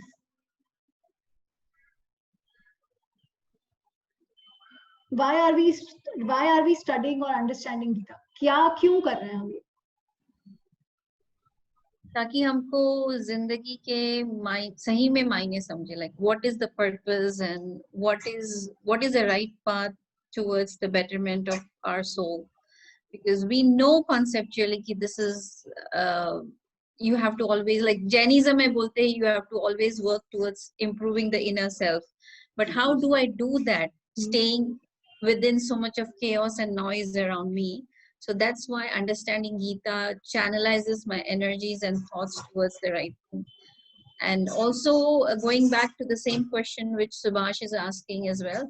So I think what you are trying to say is do as per your desires, but think a little bit deeper. Don't fall in for your superficial desires. A little bit think deeper, and then for the results you get detached, because this is what the results have desires have given you. This is not what your soul or what you as a person wants it. That's how I can think about it. You are very very correct. You are very correct. And I will bring in the brain diagram that we saw, Subhash, the other day. Yeah. मैं इसलिए नहीं, जैसे थोड़े समय पहले, 2 श्लोक पहले जब आपने ये मेंशन किया कि जो आपने खाने का एग्जांपल दिया था कि आप इंटरेस्टेड नहीं है लेकिन शिल्पा जी इंटरेस्टेड है, तो उनको नहीं मतलब पता चलेगा, उसमें एफर्टलेसली वो कर लेंगे इसको. जैसे इसका एग्जांपल, जैसे मैं कुछ साल पहले मैं एमबीबीएस की प्रिपरेशन कर रहा था, पीएमटी की प्रिपरेशन कर रहा था, मैं और मेरा एक फ्रेंड दोनों. बट मुझे लगा कि नहीं, मैं मेडिकल मेरा चीज नहीं, designing is more my thing, I am a bit of creative person and I should pursue designing as a career. तो मैं चेंज कर लिया. बट मेरा बेस्ट फ्रेंड, वो अभी तक मतलब वो प्रिपरेशन ही कर रहा है, उसका वो 8वां या 9वां साल है वो प्रिपरेशन का उसका, और अभी मतलब उसको इंटरेस्ट नहीं है. वो मतलब पूछता हूँ कि कितनी बार मैं ये चीज बुक करता हूँ कि भाई कुछ तो होगा, तो बोलता है मुझे पहले तो मूवी देखने में मजा आता था, आजकल वो भी नहीं आता है, और कुछ में दिन निकल जाता है मेरा. ऐसा दिस वाज हिज रिप्लाई. अभी 1 महीने पहले मैं उससे मिला था पटना में, तो उसका ऐसा रिप्लाई था. तो उस केस में तो उसका कोई नेचुरल कॉल ही नहीं है, उसको तो ऐसा कुछ लगता ही नहीं अंदर से कि मेरा कोई पुश है. So anything for him is going to be a dominating or a impulsive push to him. I would put it this way, yeah. अगर वो उसकी नेचुरल स्थिति है ना, उसकी या किसी की भी, कि भाई परहेज ना करो, जैसे रहना है रहो, ये करो वो करो, अगर वो उसकी नेचुरल स्थिति होगी ना, तो 10 साल बाद भी अगर तुम कहीं बहुत बड़े इंसान बन गए और वो जहां का जहां है वहां रहा, वहां भी वो खुश रहेगा। बट मुझे ऐसा कोई बंदा आपको पता है क्या जो कहे कि अरे कोई परहेज ना करो, ये ना करो, वो ना करो, लिव योर लाइफ, और फॉरगेट कुछ वर्ष 5 साल बाद भी वो बंदा खुश हो? मैंने तो ऐसा कोई नहीं देखा। कभी ना कहीं भी वो मिड लाइफ क्राइसिस आ जाएंगे, specially who lead life like this. Mid life crisis आ जाएंगे, सब कुछ है, हर एक पैसा है, लंबोर्गिनी है, फिर भी डिप्रेशन है। क्यों है? क्योंकि मैं वही पूछ रही थी, हम गीता भी क्यों पढ़ रहे हैं? होता क्या है ना, while we are growing up, there are so many biases, impressions, judgments that we have formed in their minds. It's very simple. मैं हमेशा ना दुनिया को एक कलर्ड लेंस से देख रही हूँ। मैंने एक लाल कलर का चश्मा पहना है या हरे कलर का चश्मा पहना है, मैं जो देख रही हूँ वो चश्मे के कारण मैं वैसा देख रही हूँ। गीता के द्वारा या ऐसा कोई भी दर्शन को समझकर, या even in Arjun case, basically वो कह रहे हैं कि अरे वो कलर का चश्मा निकालो, कलर का चश्मा निकाल कर देखो दुनिया को और अपने आप को। मेनली तो अपने आप की बात है वो, ये बात है वो। अगर आपको मन से ऐसा है कि अरे मुझे ये काम करने में बहुत तृप्ति है, ठीक है, डू इट। पर अगर वो चीज आपको नुकसान कर रही है ना, तब तो कोई प्रॉब्लम है, because it is a survival instinct यार। Naturally you should be not doing something that is not good for you, and if you like doing something that is not good for you, then it is not natural. ये बात आप समझ लो। ऐसे भी हो सकता है कि feeling is also a comfort zone. It So is. he doesn't want to come out of that comfort zone of being failing, क्योंकि वो अपने आप को reasons दे रहा है। वो rationalize कर रहा है, वो जो कर रहा है उसको। It is highly, it's a very clear tamasic गुण and nothing else. This is high dominance of tamas in him right now. He needs to be given a little bit of push, which is rajas. I said, na, ati of anything is bad. Ati of anything is bad. And that is why this needs to come out if he wants to do something in life. अगर वो उसकी natural tendency होगी, आत्मा की तो वो natural tendency हो नहीं सकती। ये जो हमारे गुण या कर्म है वो सिर्फ physical है। जो हमको guilt और ये feel होता है ना, वो आत्मा से होता है। आत्मा is the experiencer of that. So when I say तुमको अच्छा लग रहा हो, that what is that तुमको? That तुमको is your आत्मा, and that is what I am saying कि your आत्मा has to guide you. You have to develop that intuition where you hear your own आत्मा. And how does that come? The first step for that is controlling your senses. What is controlling your senses? Not becoming a slave to your amygdala, as I said before. कि ये अच्छा ये बुरा, ये अच्छा ये बुरा, अच्छा लगेगा वो सब करना, नहीं अच्छा लगेगा नहीं करना, नहीं। अच्छा बुरा अच्छा बुरा अच्छा बुरा, क्या अच्छा बुरा? It is only that time period ना। जीभ को अच्छा नहीं लगता, कान को अच्छा लगता, नहीं। ओवरऑल अगर तुम्हारे लिए अच्छा है तो अच्छा है। अभी ये इतना कोरोना का चल रहा है एंड इतने लोगों ने बोला है कि वर्क ऑन योर इम्यूनिटी, काढ़ा आपके लिए अच्छा होता है, फिर भी I find people who will like यार काढ़ा तो पिया नहीं जाता। अरे बेवकूफ, तू दवाई लेने, वैक्सीन लेने के लिए तैयार है जिसका अभी कोई रिजल्ट भी नहीं है। यू आर टेलिंग मी अरे वैक्सीन आएगा तब देखेंगे। तो वो वैक्सीन जो तुम पर शायद अभी सिर्फ एक्सपेरिमेंट होने वाला है, you are ready for that, पर you are such a slave to your jeebh कि तुम काढ़ा नहीं पी सकते, which you know is good for you. तो ये क्या है? We need to get out of such tendencies of ours. अच्छा बुरा किसे? अगर मैं काढ़ा पी रही हूँ, then I know, my brain तो नोज ना, माय आत्मा तो नोज कि मेरे लिए अच्छा है। बट ये सारे एक्सटर्नल चीजों से हम आत्मा की आवाज ही दबा देते हैं। That is where the problem comes. And इसीलिए नोइंग योरसेल्फ इज इंपॉर्टेंट, क्या आपका नेचुरल टेंडेंसी किस तरफ है, but then going beyond that is also important, and that is the whole thing. So I read out one more thing, it's very beautiful, it's from Brihadaranyaka Upanishad. तो उसमें कैसा है कि याज्ञवल्क्य एक ऋषि है, बहुत महान ऋषि है याज्ञवल्क्य करके। तो उन्होंने अब डिसाइड किया, he has two wives, Katyayani और मैत्री, and they have led a very nice life and all that, and he decides कि अभी उनको संन्यास लेना है, time to fully झोंको himself in ध्यान साधना। तो वो उनका जो प्रॉपर्टी होता है वो डिवाइड कर देते हैं कात्यायनी और मैत्री में, एंड से कि चलो अब मेरा जल्द जाने का टाइम आ गया। तो मैत्री कहती है कि अच्छा आपने हमको प्रॉपर्टी तो दे दिया, बट क्या इस प्रॉपर्टी से मैं अमर हो जाऊंगी? Is this the ज्ञान that I need to know? Will this property make me happy? So Yagnavalkya says, nahi, this property is not going to make you happy. So Maitri says, what is it that will make me happy? And then there is this such a lovely shlok जो आप ना हर level पे समझ सकते हो. So the shloka says, न वारे वा पतयु कामाय पति प्रिय भवति, आत्मनस्तु कामाय पति प्रिय भवति. न वारे वा पुत्रस्य कामाय पुत्रः प्रियो भवति, आत्मनस्तु कामाय पुत्रः प्रियो भवति. And then it ends saying, न वारे वा सर्वस्य कामाय सर्वं प्रियो भवति, आत्मनस्तु कामाय सर्वं प्रियो भवति. कि बेसिकली हमको कोई चीज अच्छी या बुरी वो चीज के लिए नहीं लगती, हमको कोई चीज अच्छी या बुरी इसलिए लगती है क्योंकि it somewhere impacts us. So he says a wife doesn't like a husband because of the husband. She likes the husband because of her own self. A mother doesn't like a child for the child per se. She likes a child for her own self. And it is true for everything. That's what he says. Atmanastu kamaya. And then eventually he ends saying that isliye Maitreyi understand the self in the first place. ठीक है, we all talk about selfless service, desireless action, selfless service. Bullshit. It is good to see that. आज अगर समाज का काम लोग कर रहे हैं, उनको अगर कोई बोल दे कि अरे क्या बकवास है, चले जाओ मेरे गांव से, will they do it? No. They are doing it because somewhere they are getting a self-satisfaction. Now, the degree of self-satisfaction or what gives satisfaction, doesn't give satisfaction can change from people to people, right? उनको उससे मिल रहा है. So there is nothing like completely selfless. It is selfless or not selfless in the sense of material benefits or non-material benefits, maybe. But कहीं ना कहीं emotional benefit तो है, ठीक है?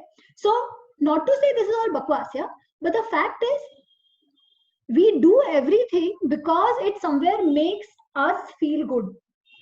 What is that us? Us is two parts, the Atma and the Sharir. Yagnavalkya is saying, Sharir to you know कि तुमको ये अच्छा लग रहा है, वो अच्छा लग रहा है, फलाना ढिकाना. But आत्मा को क्या अच्छा लगता है? Once you figure that out, you will know what is happiness for you. And that happiness, that identity, that understanding will be different for all of us. मुझे किसी चीज से मजा आता हो, अच्छा लग रहा हो, आत्म तृप्ति, हम जो कहते हैं अरे आत्म तृप्ति मिली, और वो क्षण भर की नहीं होती, वो रहती है, वो शांति रहती है, लंबे समय की शांति. I'm a lot more composed in life. I'm a lot more shant in life. You see those kind of people who are happy with what they have achieved, and they reach that stage where they are not disturbed too much. कि जो आया ठीक है, मैंने अपने तरफ से जो करना था कर लिया. That is important. अगर if I have not done anything up to my potential, to the satisfaction of my potential, I will not be happy. ये तो होना ही नहीं है. इसीलिए सबसे पहले कृष्ण कह रहे हैं योगः कर्मसु कौशलम. जो भी आप कर रहे हो उसमें फुल एक्सीलेंस के साथ, फुल डिटर्मिनेशन, फुल हर एक अपना तन मन धन झोंक कर करो जो कर रहे हो. उसके बाद जो भी रिजल्ट आता है then you accept it. That और frankly जब आप इस तरीके से काम करो ना तो ज्यादातर टाइम रिजल्ट अच्छा आता है. But अगर ना भी आया doesn't matter. Learn and move on. This is the attitude treated in life to be happy. And इसमें basically again Krishna is just refurbishing the same thoughts. Okay. Then he brings in the concept of yagna, जो हमने last time कहा था. Then he says जो भी काम आप कर रहे हो इसके बाद he says do it from the concept of yagna. Yagna कैसे करते हैं? जैसा I said mutual benefit. करने वाले को भी benefit, जिसके लिए करा जा रहा है उसको भी benefit. ठीक है. Now he says yagna, जो वो तो actually था कि यज्ञ 5 किस्म के हमने देखा कि भाई स्वाध्याय करो, ब्रह्म यज्ञ, पितृ यज्ञ, ये सब हमने देखा था. ठीक है. बट यज्ञ का एक कॉन्सेप्ट भी है. यज्ञ में आप जो भी डालते हो आहुति, दैट भस्म हो जाती है, क्लेंस हो जाती है, वो भी एक है. So it is doing it with complete surrender. Or one way is to look at it as doing it with complete surrender. The other way to look at it is to raise it to the level of divine. Okay, and I'll tell you what I mean by taking those examples. So there is this beautiful shloka where he says कि आप यज्ञ के mode से करो, but यज्ञ मतलब किस तरीके से? He says ब्रह्मार्पण, श्लोक नंबर 24. ब्रह्मार्पण ब्रह्म हवि, ब्रह्मा अग्नौ ब्रह्मणा हुतम, ब्रह्मैव तेन गंतव्यम, ब्रह्म कर्म समाधिना. He says आप यज्ञ को इस तरीके से देखो कि ब्रह्म, ब्रह्म मतलब क्या? ब्रह्म is that the देव तत्व जिसे आप कहते हो, the unitary देव तत्व which is in all of us. आत्मा जो है, हम कहते हैं यथा ब्रह्मांडे तथा पिंडे, यथा पिंडे तथा ब्रह्मांडे. तो आत्मा भी जिसका अंश है वो ब्रह्म, वो डिविनिटी का. यू अज्यूम कि आप जो ये यज्ञ कर रहे हो उसमें जो यज्ञशाला है, में जो अग्नि है वो भी ब्रह्म है, जो घी है उसमें डल रहा है वो भी ब्रह्म है, जो डाल रहा है घी वो भी ब्रह्म है, उसमें से जो मुझे मिल रहा है वो भी ब्रह्म है. तो आप हर चीज में उस डिविनिटी को देखो, और जब आप हर चीज में डिविनिटी को देखोगे तो आप जिस तरीके से काम कर रहे हो ना वो ही बदल जाएगा. जो आपके मन में जो द्वंद्व है ना कि अरे ये कैसे करो, जो कॉन्फ्लिक्ट्स है वो चला जाएगा. कॉन्फ्लिक्ट्स कब जाएगा? जब आपका इंट्यूशन बहुत स्ट्रांग होगा. इंट्यूशन कब स्ट्रांग होगा? जब आपका you are not being driven by something just because of your अच्छा लगना बुरा लगना desires. You are not driven into something only because your senses want it. जब वो चला जाएगा you will be a yukta. When you become a yukta, when you are in complete control of your mind, that is when your intuition starts becoming strong. When your intuition starts becoming strong, you reach a level where you do something because it must be done. And when you get that kind of understanding, when मेरा दोस्त नहीं, मेरा makes me happy, it makes me sad, वो सब चला जाता है. There are all the adjectives drop. And all matters is that eventual divinity which is making all this happen for you. So Krishna is saying, अच्छा बुरा हर चीज में ये एक ही चीज देखो. यज्ञ में आप हर चीज ब्रह्म के लिए कर रहे हो, जो सब कुछ ही तो ब्रह्म है. अहम ब्रह्मास्मि तत्त्वमसि प्रज्ञानाम ब्रह्म. Get to that level of your evolution, जहां आप हर चीज में डिविनिटी देख सको. कुछ बुरा चल रहा है उसमें भी होगा, मुझे ये करना है. एकात्मक बुद्धि जिसे हम कहते हैं, सेकेंड चैप्टर में इट कम्स कि द्वंद्व खत्म हो गया. There is no dvandva, there is no conflict anymore. ठीक है. For us to raise to that level again is, I don't know कब होगा कब नहीं होगा, doesn't matter, but you understand that the concept like this happens. But we can take steps towards it. And how do we take that? Again, Krishna talks about 5 kinds of yagnas. I think 5 है या कैसा है? I think 4, नहीं 5. 28, he says, द्रव्य यज्ञः, तपो यज्ञः, योग यज्ञः तथा परे, स्वाध्याय यज्ञः, स्वाध्याय ज्ञान यज्ञः, यतः संशितः व्रतः. So he says, how do you start getting to that level where all these conflicts go away, where your senses come into your control and all that. ठीक है. तो he says there are multiple ways. एक तो है द्रव्य यज्ञ. द्रव्य यज्ञ इज द यूजुअल, जो एक्चुअली वो आहुति देके करते हैं. ठीक है, जो मटेरियल डाल के करते हैं, घी डाल के. एंड देयर इज अ संकल्प यू हैव कि ऐसा होगा तो ऐसा होगा. वापस यज्ञ में बहुत सारा दान दिया जाता है. सो इफ यू हैव कि अरे ये मेरा है, मेरा, आप इतना दान ही नहीं देते, तो यज्ञ में दान आपके पास जो है वो आप सबको बांट देते हैं. तो इस किस्म का यज्ञ होता है ना. तो वन इज द द्रव्य यज्ञ. देन ही सेज तपः यज्ञ. तपो यज्ञ मतलब क्या? तपः यज्ञ रिलेट्स टू सेल्फ डिसिप्लिन. जैसे लोग कहते हैं कि भाई मैं सोमवार को व्रत रखूंगी या मैं पूरा श्रावण महीना व्रत करूंगी. ये व्रत का फंडा क्या है? ये जैन में 28 करते हैं, फिर वो 40 दिन का भी करते हैं, है ना. तो ये सब का क्या फंडा है? वेर यू से कि मैं नहीं खाऊंगा या नहीं खाऊंगी, फिर सिर्फ मैं ये पानी पे रहूंगी या सिर्फ फल पे रहूंगी. It is basically disciplining your mind. You are telling yourself to say no to something that you like, है ना. You are not letting your sense run astray. आप उसको बेसिकली उसको डिसिप्लिन करने का प्रयत्न कर रहे हो. दिस इज व्हाट अ तप इज. ठीक है, कि मुझे जो अच्छा लगता है वो मुझे छोड़ देना है, so that I can control my mind. And I'll tell you how the controlling works. It's magic. I think 4-5 साल पहले my mom has been doing सोमवार व्रत, कि सोमवार को केवल फ्रूट्स खाती है मम्मा. तो for a long time I was like यार क्या बकवास है, क्यों करना चाहिए ये वो, but then she was doing it, so I was चलो लाइक मैं भी स्टार्ट करती हूँ.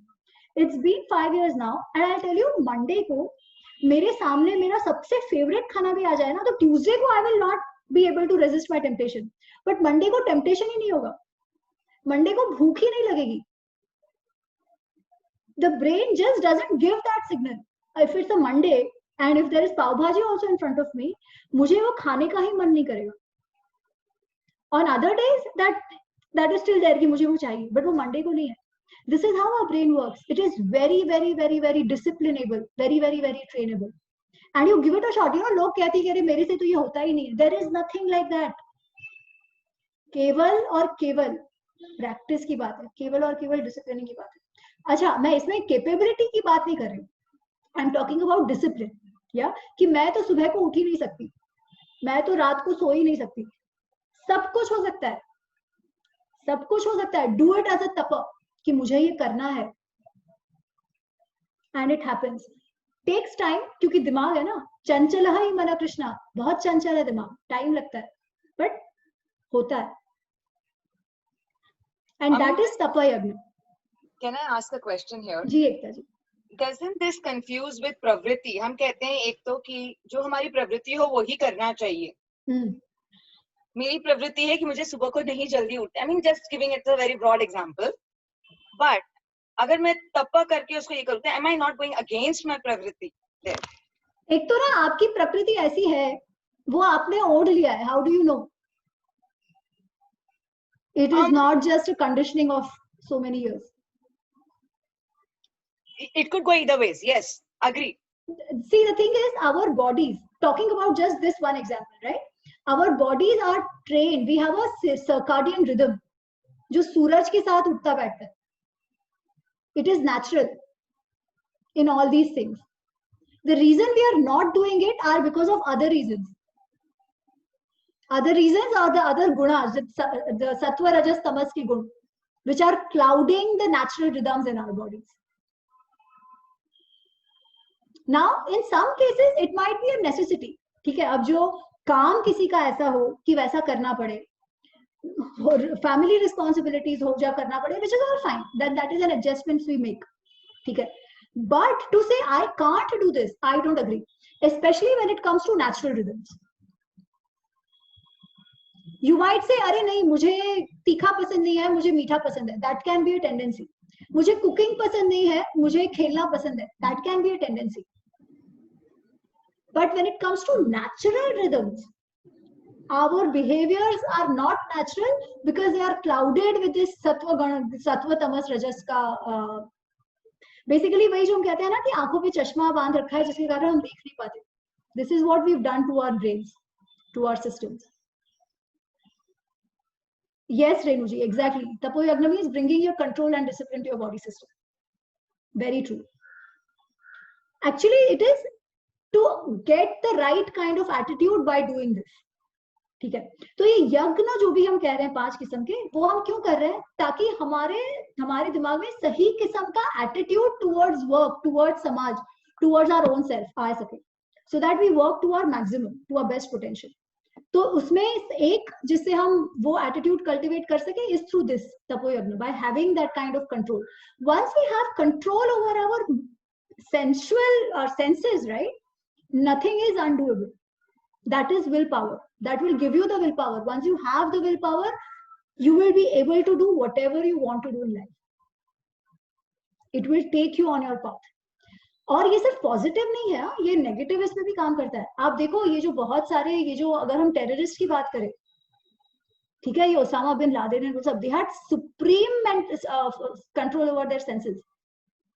इसीलिए they can be not the normal terrorist लोग जिनको बोला है कि अरे आपको 32,000 हूर मिल जाएगी और कर लो, वो नहीं, वो लोग नहीं, but the master minds of it have lot of self control. Only those who have lot of self control can go ahead in life. Never forget that. Who are not obstructed by the limitations of their likes and dislikes. Okay. Okay. The third one he says is yoga. Yoga yoga yoga यज्ञ. योग यज्ञ मतलब क्या?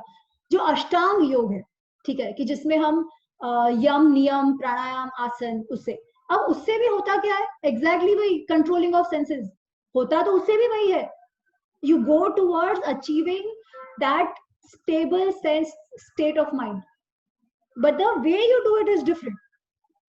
The way you do it is through आप आसन करके आपके physical body को cerebrum को you basically, as I was explaining, you give the control back to your thinking brain instead of your emotional brain. Pranayam karke again it's the same thing. Eventually it is about disciplining and controlling your brain through different ways. So that's the योग यज्ञ जो प्राणायाम हम करते हैं और वो सब, ठीक है. Maybe at some point इसको और डिटेल में बात करेंगे, but for now then it is स्वाध्याय ज्ञान यज्ञ. स्वाध्याय मतलब जो हम अभी कर रहे हैं, understanding it through discussions, understanding it through self study, that is the other kind of yajna. So Krishna is saying by all these yajnas develop that right attitude towards the work, where you get आप naturally बहुत ही सहजता से उस mode में आ जाओगे कि जो करना है वो करना है. Not because of उसका रिजल्ट क्या होगा, not because किसको क्रेडिट मिलेगा नहीं मिलेगा, जो करना चाहिए वो करना चाहिए, वो सहज भाव आ जाए. वो कैसे करो? तो इसके लिए to get into that mode ये कुछ 5 चीजें वो बता रहे हैं, ठीक है. अब उस सब में वो कह रहे हैं, श्लोक नंबर 33 ही सेज श्रेयान द्रव्य याज्ञ यज्ञः ज्ञान यज्ञात् ज्ञान यज्ञः परंतपः सर्व कर्म अखिलम पार्थम ज्ञाने परिसमाप्यते. बेसिकली इसे कि द्रव्य यज्ञ के कंपैरिजन में कि आप जिसमें घी डाल के आहुति डाल के ये सब करो, ज्ञान यज्ञ और भी श्रेष्ठ है, क्योंकि उससे कुछ मिले ना नहीं मत मालूम, पर अगर आपको ज्ञान, if you do it through wisdom, एक बार आपको समझ आ गया कि करेला is really good for me यार, इट डजंट मैटर मुझे अच्छा लगता है कि नहीं अच्छा लगता है, यू विल डू इट, है ना. So once you have the right kind of wisdom you will get what you want. इसलिए that is supposed to be श्रेष्ठ यज्ञ. And how do you get ज्ञान का यज्ञ?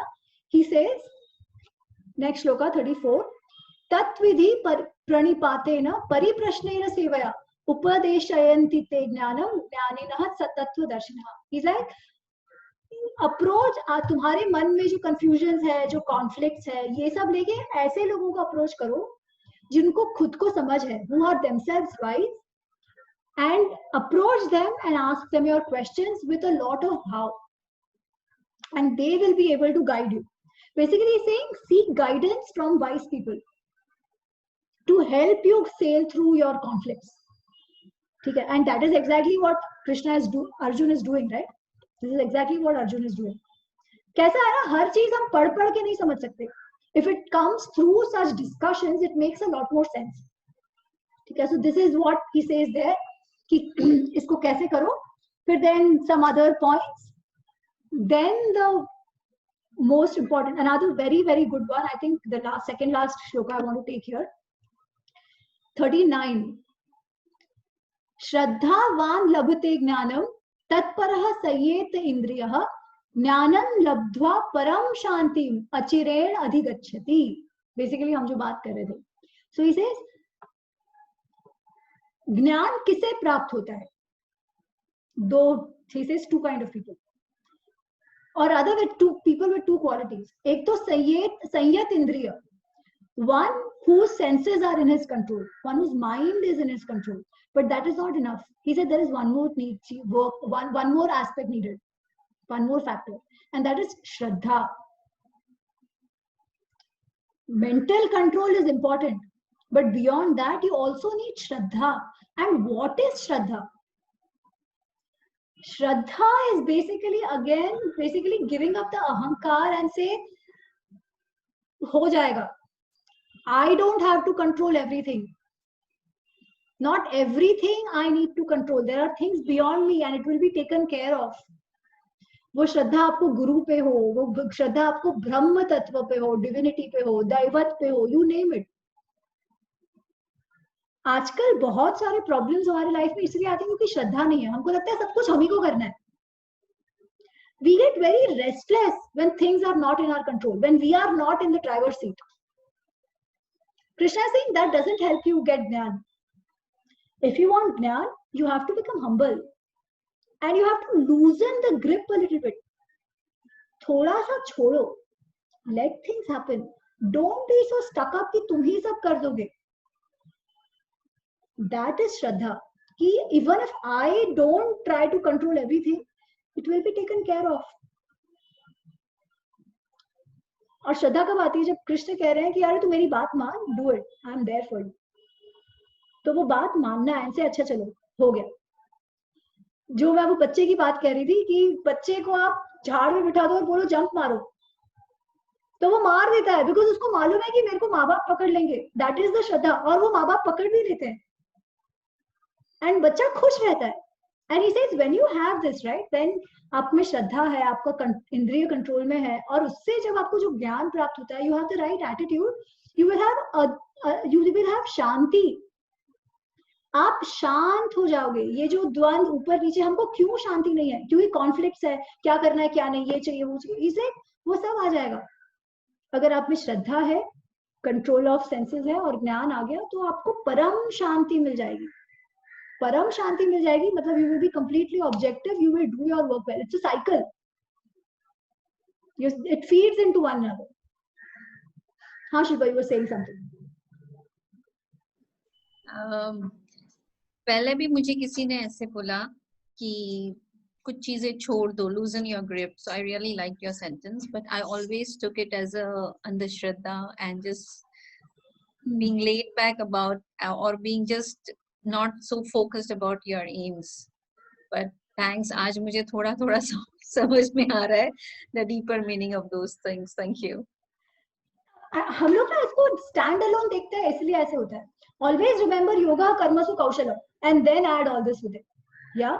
So having Shraddha does not mean you don't act. It means you act and then let go of the result coming of it.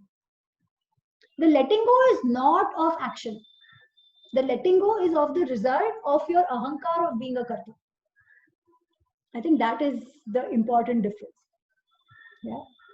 लेकिन पता है इसमें Steve jobs क्या बोले थे इस संदर्भ में, कंट्रोल सेंटर के संदर्भ में. जैसे बहुत बार ये क्वेश्चन आता था एंड्रॉइड और माइक्रोसॉफ्ट वर्सेस एप्पल. तो ही सेड कि we never gave our softwares और we never give an open platform to developers because we we knew only we can merge the hardware and software together. और आज के दिन तक भी, जैसे अभी तो उन लोग का प्रोसेसर इंटेल बनाता था और प्रोसेसर भी एप्पल खुद ही बनाना शुरू कर रहा है अपने लैपटॉप्स के लिए. तो बोलता है कि हम और कंट्रोल चाहते हैं अपने प्रोडक्ट पे, क्योंकि हम और बेटर आउटपुट दे पाए अपने कस्टमर्स को. Correct. So as a user of Apple, I am allowing them to take control. Right?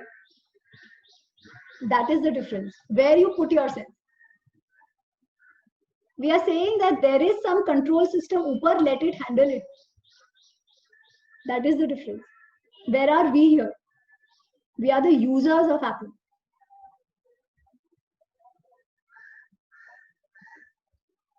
देखो, when you have to give a product, when we have to develop a product for a user, we have to do that which will give them the best of service. ठीक है? That control is different from the control we are talking about. ठीक है? The model itself is different. The other one is saying कि भाई, you know, people come in, आपको जैसा चाहिए, you come and work with us to develop what is good for you. The other one is saying, no, I will decide what's good for you. But again, they were deciding what's good for you. It's not standalone. They are taking customer feedback and doing it, right? But the point is, this is not the example coming here, because Steve Jobs is not God. Or if you see it that way, it is basically saying, if you are the user of Apple, don't try to control it. Don't think you will be able to handle it. Let Steve Jobs handle. That is the control. That is the Shraddha you have in Apple. Or that is the Shraddha which users of Apple have in Apple, कि हमको कुछ करने की जरूरत नहीं है, they will manage. मैं इसको इस कॉन्टेक्स्ट में बोल रहा था, जैसे मतलब अभी एकदम रीसेंट एग्जांपल है, अभी गया में था मैं जब अभी तो रेड जोन में गया था, वहां पे कोई भी कुछ भी डिलीवर नहीं हो रहा था, लेकिन अहमदाबाद में चीजें डिलीवर हो रही थी अमेज़न से या जहां भी। तो मेरे एक फ्रेंड ने मुझे बोला, मैं किंडल मंगा रहा था, तो मेरे एक फ्रेंड ने बोला कि मैं यहाँ मंगा लेता हूँ अहमदाबाद में, और मैं यहाँ से तुम्हें ब्लू डॉट से कुरियर कर देता हूँ। तो मैं उसको इसलिए मना किया कि नहीं नहीं, क्योंकि मुझे ऐसा लगा कि अगर अमेज़न से डायरेक्टली मेरे पास आएगा तो I have a better control, कि मैं ट्रैक कर पाऊंगा उनको, अगर कुछ हो तो मैं उनको मतलब धुतकार पाऊंगा कि भाई गुम हो गया, टूट गया। अगर मेरा फ्रेंड लेके मुझे भेजेगा तो मुझे उस पे अगर एक्सीडेंटली कुछ टूट भी गया तो मैं उसको कुछ बोल भी नहीं पाऊंगा। वो तो अच्छा जान के किया था बेचारा, लेकिन मेरा कंट्रोल तो कम हो गया उस चीज पे। तो ये तो मतलब जाहिर सी बात है, मैं चाहूंगा कि मुझे चीज पे कंट्रोल रहे, मैं अपनी जो चीजें कर रहा हूँ वो मेरे मतलब मैं उसको उसके आउटकम्स को एक हद तक मतलब इन्फ्लुएंस करूँ, और ना भी कर पाऊँ तो जवाबदेही मतलब मेरी खुद की रहे उसमें। हाँ, अच्छा, अब जब तुमने अमेज़न में ऑर्डर किया, what did you show by ordering in Amazon? कि वो मुझे भेजेंगे, मतलब so you had a trust factor ना। अगर तुम्हें पक्का पता होता कि वो नहीं भेजेंगे तो तुम अमेज़न से ऑर्डर करते, जैसे तुमने कहा तुमने उसको मना कर दिया। So somewhere you put your Shraddha in Amazon कि मैं ऑर्डर करूंगा और वो मुझे भेज देंगे। हाँ, क्योंकि अगर वो नहीं भेजेंगे तो मैं उनसे नेक्स्ट मतलब टाइम तुम नहीं लड़ करोगे। सकता हूँ। Correct. So if they don't if they are not true to your shraddha, it won't happen. Control would be that जब तुम कहो Amazon को चलो अभी के अभी मुझे अभी के अभी दिखाओ, अभी भेजो, देखो मुझे अभी के अभी दिखाओ खोल के। अगर जिसको कंट्रोल हो ना, वो तो जो कंट्रोल फ्रीक हो वो तो ऑनलाइन ऑर्डर ही नहीं कर सकता, पहली बात तो। क्योंकि जब आप ऑनलाइन ऑर्डर कर रहे हो तो आपको ऑलरेडी श्रद्धा फैक्टर रखना ही पड़ता है कि वो मुझे सही भेजेंगे। जो सुपर कंट्रोल फ्रीक हो वो कहेगा नहीं नहीं नहीं, मैं खुद जाके मेरे आंखों से जाके देखूंगा। बट इसमें कोई अच्छा या बुरा नहीं है, ठीक है, ये कोई अच्छा या बुरा नहीं है, बिकॉज इसमें हमको एक दूसरे का ये it's a transaction. We are talking about control of life कि भाई now there are things which we cannot control but which we try to control, ठीक है। जैसे अब तुम तुम्हारे फ्रेंड की बात करो, चलो पढ़ाई और ये सब तो तुम कंट्रोल कर सकते हो, बट अब ऐसा कुछ हो गया लाइफ में कि somebody wants to finish their PhD, ठीक है, but ऐसा कुछ हो गया that they have to leave it at that point, come what may, but somebody gets very upset कि भाई नहीं नहीं नहीं यार ये तो करना है, life is slipping out of my control because I had planned life in a certain way, it is not going in that way and I can't do anything about it. तभी don't try to hold on to it, तभी say okay छोड़ो, there must be something else that is going to happen, let it be. That kind of control we are talking about, not control in these things. Transactions में तो of course यार you need, it is more about accountability than control, which is different. You expect Amazon to deliver you on time, you expect Apple to give you the right kind of service, but it is mutual, ठीक है। what Apple is saying is that you don't try to control, you trust us and we will deliver. Now if you're not happy with what they deliver, you can move on, right? That is a different, because these are all transactional things कि आप उनमें श्रद्धा रखते हो, वो आप में श्रद्धा रखे। Life के मामले में ऐसा नहीं होता, लाइफ के मामले में we think कि हमने ऐसा सोचा है। अभी का एग्जाम्पल ले लो यार, हमको किसी को मालूम था कि हम ऐसे 4 महीने घर पे बैठ जाएंगे, 5 महीने होने को आए, आगे का भी नहीं मालूम। We all had our plans कि अरे जैन में ये करना है, फेब में ये करना है, जून में यूएस जाना है, इसमें फलाना करना है, इसमें ठिकाना करना है। We had all that planned out. What happened? Now there are two ways of looking at it. Either I sit not being able to do anything, keep fretting, अरे ऐसा था, ये फलाना, ये ठिकाना, कुछ नहीं हुआ, make a mess out of my life in the 4 years sitting at home. Or I say चलो कोई बात नहीं यार, let it be, let me see what is the best I can do with this time. A person who tries to control, he says नहीं यार मेरा तो 5 महीने का ये हो गया, मेरा तो 5 महीने का सैलरी चला गया, मेरा बिजनेस ये हो गया, अब क्या होगा, ये वो फलाना ठिकाना. So you fret about it, but you can't do anything about it. There, Krishna is saying, अरे श्रद्धा रखो यार, doesn't matter. It didn't go per your plan. कुछ और होगा. Don't try it. Don't get so attached to that thing that you only want it that way. That is letting go of control. You know, जैसे parents might have thought कि मेरा बच्चा जो है वो तो डॉक्टर ही बनेगा या इंजीनियर ही बनेगा. They have given that kind of पढ़ाई and everything.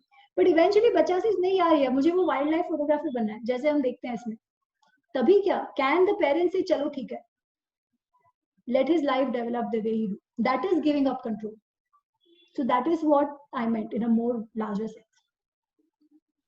Okay, clear? Clear.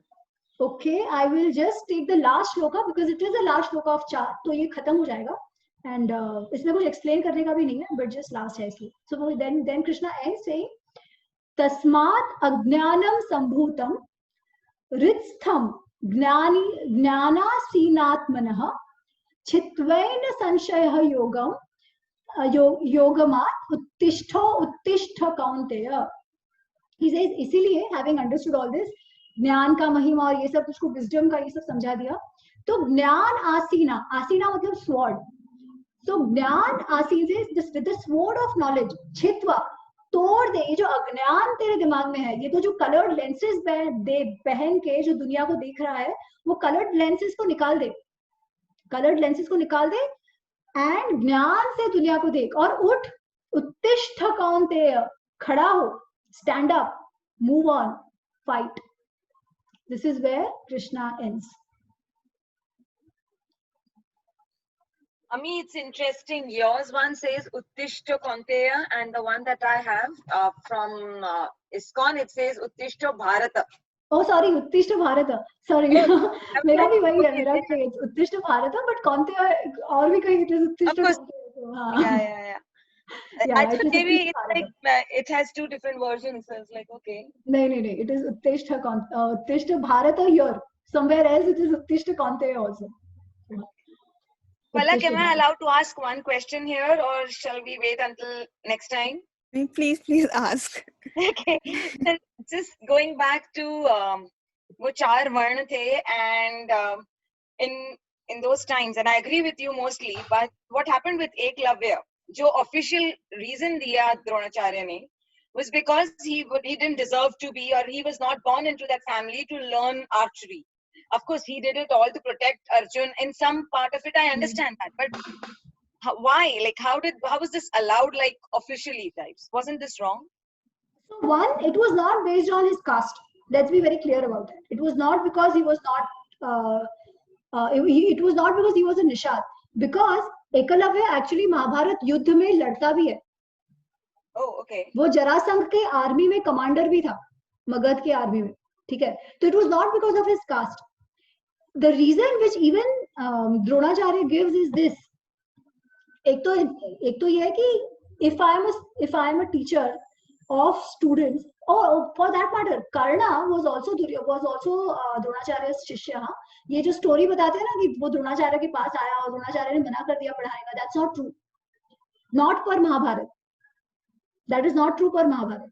Mahabharat में तो Karna is a student of Dronacharya. Karna is very jealous of Arjun, so he wants to learn Brahmastra from Dronacharya. Dronacharya says you are not fit to learn Brahmastra. तो ब्रह्मास्त्र सीखने के लिए वो परशुराम के पास जाते हैं. बाकी सब तो उन्होंने द्रोण से ही सीखा है. And it comes multiple times in Mahabharat. He is a Drona शिष्य in actual Mahabharat. Yeah. तो इसलिए कास्ट का कोई एंगल वहां पे भी नहीं है. कास्ट का कोई एंगल एकलव्य के इसमें भी नहीं है. एकलव्य के इसमें ये है that Arjun is very upset. बच्चा है अर्जुन, ठीक है. Arjun is like 16-17 year old and he sees कि अरे ये बंदे ने इतना सारा कर दिया, तो इसे जरा आपने तो कहा था कि आप मुझी को सबसे श्रेष्ठ बनाओगे, पर आपने तो इसको बना दिया. बिकॉज एकलव्य को जब पूछते हैं कि आपके गुरु कौन है, तो he says द्रोण मेरे गुरु है. ठीक है. So somewhere द्रोण feels कि it is not right कि कोई इस तरीके से चोरी से पढ़े. What he did was right or wrong, no judgments. Yeah, maybe it was not fair on Eklavya. Very true, I agree with you. He did it for the sake of Arjun. He did it because he thought he was accountable to the Kauravas, basically to Dhritarashtra and Bhishma, जिनसे वो पैसा लेके सिखा रहे थे, है ना. तो वो accountability factor towards the clientele had come in. It was more that. So it was not for the caste factor, that is for sure. Praveen जी अभी बता दो. और आपने हमें जब हम ये चीज आपसे कुछ समय पहले सीखी था, आपने ये भी बताया था ना कि अगर जैसे अंबानी का जैसे एक तो था कि वो बस क्षत्रिय को भी नहीं, बस राजपुत्रों को भी और स्पेशली मतलब इनको ही पढ़ाते थे, तो बाकी सवाल ही नहीं था कि वो किसी और को अपने क्लास में लेते. और हाँ, पर इसमें वो I should add in there, so it was Rajputra, but it was also people like Karna who were actually Adhirath जो है, he was a friend of Dhritarashtra, was a very close friend of Dhritarashtra. तो ऐसे भी लोग थे जैसे अंधा वृष्णि और ये सब भी थे, तो उनको भी उन्होंने पढ़ाया है. तो इस केस में it is he does say कि जिनको मैं अकाउंटेबल हूँ उनको मुझे पढ़ाना है. So this is, तो उस तरीके से again I'm not saying this is right or wrong, yeah, कि उनको ऐसे क्यों किया. महाभारत में देख, I wouldn't say cover it up, but what they say is कि उन्होंने उसका अंगूठा ले लिया and then चुपके से he also shows him how to do archery without the अंगूठा, which makes it a little slow, but he can still do it. And actually that is why he is still a commander. He is the king of Nishad and he is then the commander in the army of Jarasandha. Who actually even then Jarasandha के army में तब था, then he then fought on the side of Duryodhan in the Mahabharat war. जी, एकलव्य प्रवीण जी जोर से थोड़ा. जी, अभी आ रही है आवाज? हाँ, तो एकलव्य पहले तो गुरु की मूर्ति बना करके उसने सीखा था, जैसे आपने भी बताया कि यदि पहले तो ये कि जो कोई भी ज्ञान हो, कोई भी विद्या हो, उसके लिए पात्रता आवश्यक होती है और पात्रता निर्धारित करता है गुरु उसके गुण के आधार पर. और गुरु में ये शक्ति होती है परखने की कि किस व्यक्ति को किस प्रकार की विद्या दी जाए उसके आचरण, उसके गुण दोषों के आधार पर. तो पहली चीज तो ये कि यदि आप किसी को गुरु मान रहे हो तो आपको पहले उसकी आज्ञा लेना आवश्यक है, आपको उसका गुरुत्व प्राप्त करना आवश्यक है प्रथम दृष्टि में. दूसरी बात ये हुई कि जब एकलव्य ने अपना जो धनुर्विद्या का जो जिस प्रकार से प्रदर्शित किया, अपनी श्रेष्ठता प्रदर्शित किया, वो किस प्रकार से किया था कि एक श्वान के मुख पर उसने जो है तो वर्षा कर दी एक क्या कहते हैं बाणों की. वो ये दर्शाता है कि उस विद्या का वो गलत उपयोग भी कर सकता था. और यही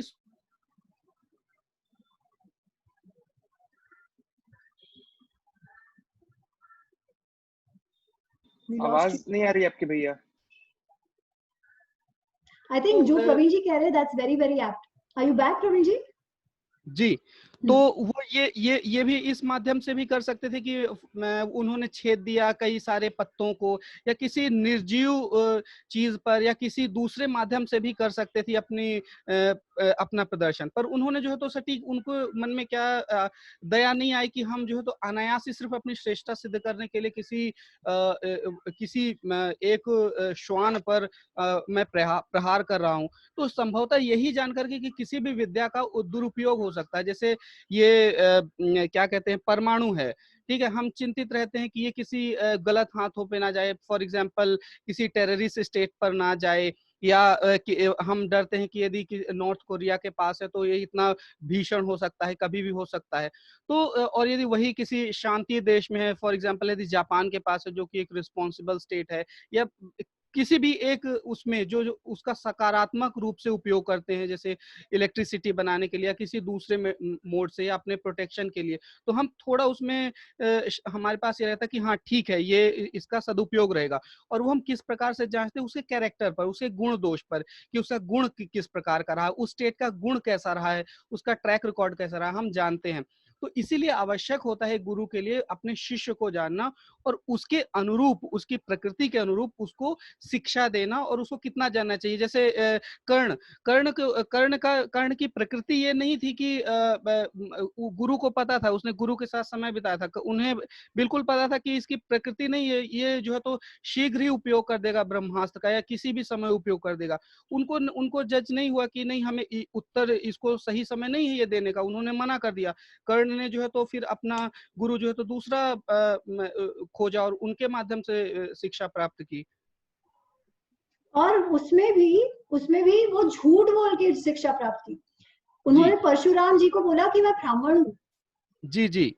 क्योंकि परशुराम जी केवल ब्राह्मणों को ही ये क्षत्रिय ये शिक्षा देते थे, उसमें भी उसने झूठ बोला, इसीलिए शापित भी थे। एब्सोल्युटली, इसीलिए उनको ब्रह्मास्त्र का ज्ञान मिला भी तो भी वो वेस्ट हो गया। जी जी। तो that was the thing. So thank you Praveen ji, this was, ये आपने और एकदम विस्तार से बताया, इसके लिए बहुत बहुत धन्यवाद, बहुत बहुत धन्यवाद इसके लिए। तो और वो जो श्वान था वो बेसिकली भौंक रहा था, तो वो भौंकना उसका बंद करवाने के लिए उसने, ऐसा भी नहीं था कि प्रदर्शन करना था, इसलिए उसने बाण चलाकर उसका पूरा मुंह खुले का खुला रखा। और वो कुत्ता इन लोगों का था, कौरव पांडवों का, जिन्होंने वो देखा, तब उनको पता चलता है कि कोई यहाँ पे ऐसे कर रहा है, ठीक है।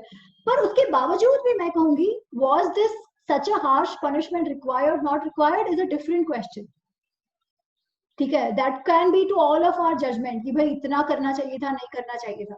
but as Praveen ji said, पात्रता की तो बात जरूर थी कि आप एक एक निष्पाप कुत्ते को आपने ऐसे करके दिखाया, पहली बात। दूसरी बात, ज्ञान की चोरी was a big thing at that time। जो मैंने कहा ना कि वो संविधा लेके आप जाओ गुरुजी के पास, वो संविधा दो, और गुरुजी का वो डिस्क्रिप्शन है आपको रखे या ना रखे, तो ये भी था। एंड देन तो इन सब कारण के कारण he was basically made to give away his finger, it was not for his caste और जाति, that was not the thing। But at the end of the day he was still denied education, or I would not say just him, I would just say कि generally जब एक गुरु decide करते थे कि मुझे किसी स्टूडेंट को रखना है या नहीं रखना है, like Dronacharya for example, if you say he was only giving to Kshatriya or only giving only to Kshatriyas, that means he was deciding based on the caste factor, right? नहीं, मैं कह रही हूँ कास्ट का तो कोई फैक्टर ही नहीं था। even Karna was his student। Exactly, आज का आप देखो, somebody he came via because he was Dhritarashtra's friend's son, not as a regular person। मुझे एक बात बताइए, आज के दिन में there are certain schools, आज के दिन भी वो स्पेसिफिक लोगों को ही देते हैं who clear a certain kind of criteria। Absolutely right, and I completely agree. Today it is wrong, but where I'm coming from is I have always maintained कि हमारे जो scriptures है, they have never said this, but now when it is mentioned कि Dronacharya only used to teach Kshatriyas, that means he would decide based on the caste, right? Not the Kshatriyas, again it is, अगर मैं आज मेरे बच्चों के लिए if I appoint a instructor and the instructor is paid to full time teach my students, only my kids, ठीक है, तो he obviously has to teach only those who are, because मैं उनको पूरा दिन का ये दे रही हूँ, so if he has to teach, he has to come and first take my permission, right? It is that factor। वो कोई फ्री में तो नहीं करा रहे थे, ऐसा तो नहीं था कि कोई भी आ जाए उनके पास सीखे, ऐसा नहीं था। So he had a certain qualifying criteria, and in this case he was actually employed by the Kuru Parivar। It is very clear Bhishma actually employs him at a salary, the Guru Dakshina is separate। Okay, yeah, I mean from that angle, so then it takes away everything else, yeah। And actually Mahabharata does not mince words about these things, it's very clearly given। इसके बावजूद भी I will say कि हाँ, was it a little harsh on Eklavya? It probably was a little harsh, but there the thing to understand is that nobody is beyond doing such nobody is beyond taking wrong judgment calls also। So the point which Praveen ji made also, right, कि आप चोरी करके शिक्षा नहीं ले सकते, जो शायद तभी एकलव्य कर रहा था। If he was so determined, he could have gone to any other guru, ना? Why insist on only this one? Dronacharya अकेले गुरु थे ऐसा तो था नहीं। If I insist कि नहीं मुझे तो हार्वर्ड में ही जाना है, कुछ भी हो जाए, और मैं जाके उनके क्लास में बैठ जाऊं without getting an admission, without paying fees, and if they throw me out, तो फिर I can't complain, ना? I should maybe go to some other university and start studying where they take me। So it is that angle more than anything else।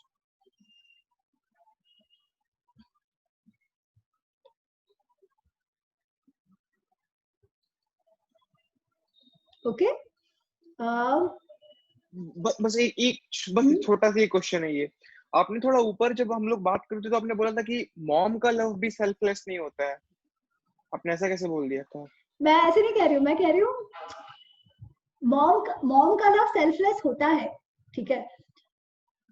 Rather the most selfless form of love The most selfless form of love, if we say so, is actually a mom's love. But वो करके भी she is getting happiness out of it. There is nothing like only one side, is what I'm saying. ठीक है, somewhere अंदर से उसको शांति मिल रही है वो करके. So that was my point. I didn't want to say there is no selfless. What I meant to say is that अंदर से शांति मिलना. It may not be a material benefit. It may not be कि सामने वाला आपके लिए कुछ कर ले. ठीक है, तो याज्ञवल्क्य जो कह रहे हैं कि हम जो भी कुछ करते हैं ना वो उस आत्मा के लिए करते हैं, उस चीज के लिए नहीं करते, वो अपने आत्मा के लिए करते हैं. तो उस आत्मा को समझो, आपका जो डीप ड्राइविंग फैक्टर है उसको समझो. Once you understand that, you will know what to do in life and you will be happy forever. And then it becomes very reflexive. उसके बाद वो जो सहजता से हो जाता है कि भाई कोई बच्चा गिर रहा है तो उसको पकड़ लो. That's a very सहज भाव. You don't have to think about it. वो उस you don't think अरे वो गिरेगा या नहीं गिरेगा, पास जाऊं या ना जाऊं, लगेगा या नहीं लगेगा, वैसे हमारा रिफ्लेक्स एक्शन हो जाता है. So let all these things come reflexively to you. That is the eventual aim. Again I said, उस लेवल तक पहुंच पाए ना पहुंच पाए तो पता नहीं, अगर थोड़ा भी बहुत हम समझे ना, that is already good for us somewhat. My point actually is even एक level going down. If we can understand this, to be able to control our decisions only based on likings and dislikings, अगर उससे हम थोड़े से beyond हो जाए ना, अगर थोड़ा सा self discipline अभी से उससे ज्यादा आ जाए, that is already great. अगर थोड़ा सा हमारा एटीट्यूड वैसे हो जाए कि भाई I will do my best, but चलो whatever has happened I also accept that, it is not the end of the world for me. जो भी मैंने सीखा वो फायदे में हुआ, चलो कोई बात नहीं.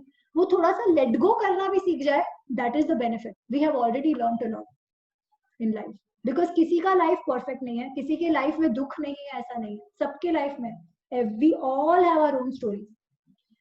Successful and happy are one which are willing to not just hold on to those stories and not hold on to the definitions that we make for ourselves. जो आता है, let life happen. That is the whole point. Let life happen. You do our best and move on. That's it. That is what is in our control.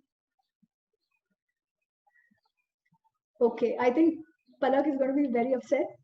So उसके पहले we'll finish this. This we are the end of Chaturtha chapter. So ओम तत्सदिति श्रीमद् भगवद गीतासु उपनिषत्सु ब्रह्म विद्यायां योग शास्त्रे श्री कृष्ण अर्जुन संवादे ज्ञान कर्म संन्यास योगो नाम चतुर्थो अध्यायः. Next session we'll start with fifth, but I will finish the fifth chapter in like 15 minutes and then we'll start with the sixth chapter itself, because fifth chapter again is just a repetition of all these things that we've already discussed. Yeah, okay, प्रार्थना. ओम पूर्णमद पूर्णमिदं पूर्णात् पूर्णमुदच्यते पूर्णस्य पूर्णमादाय पूर्णमेवावशिष्यते. ओम शांति शांति शांति.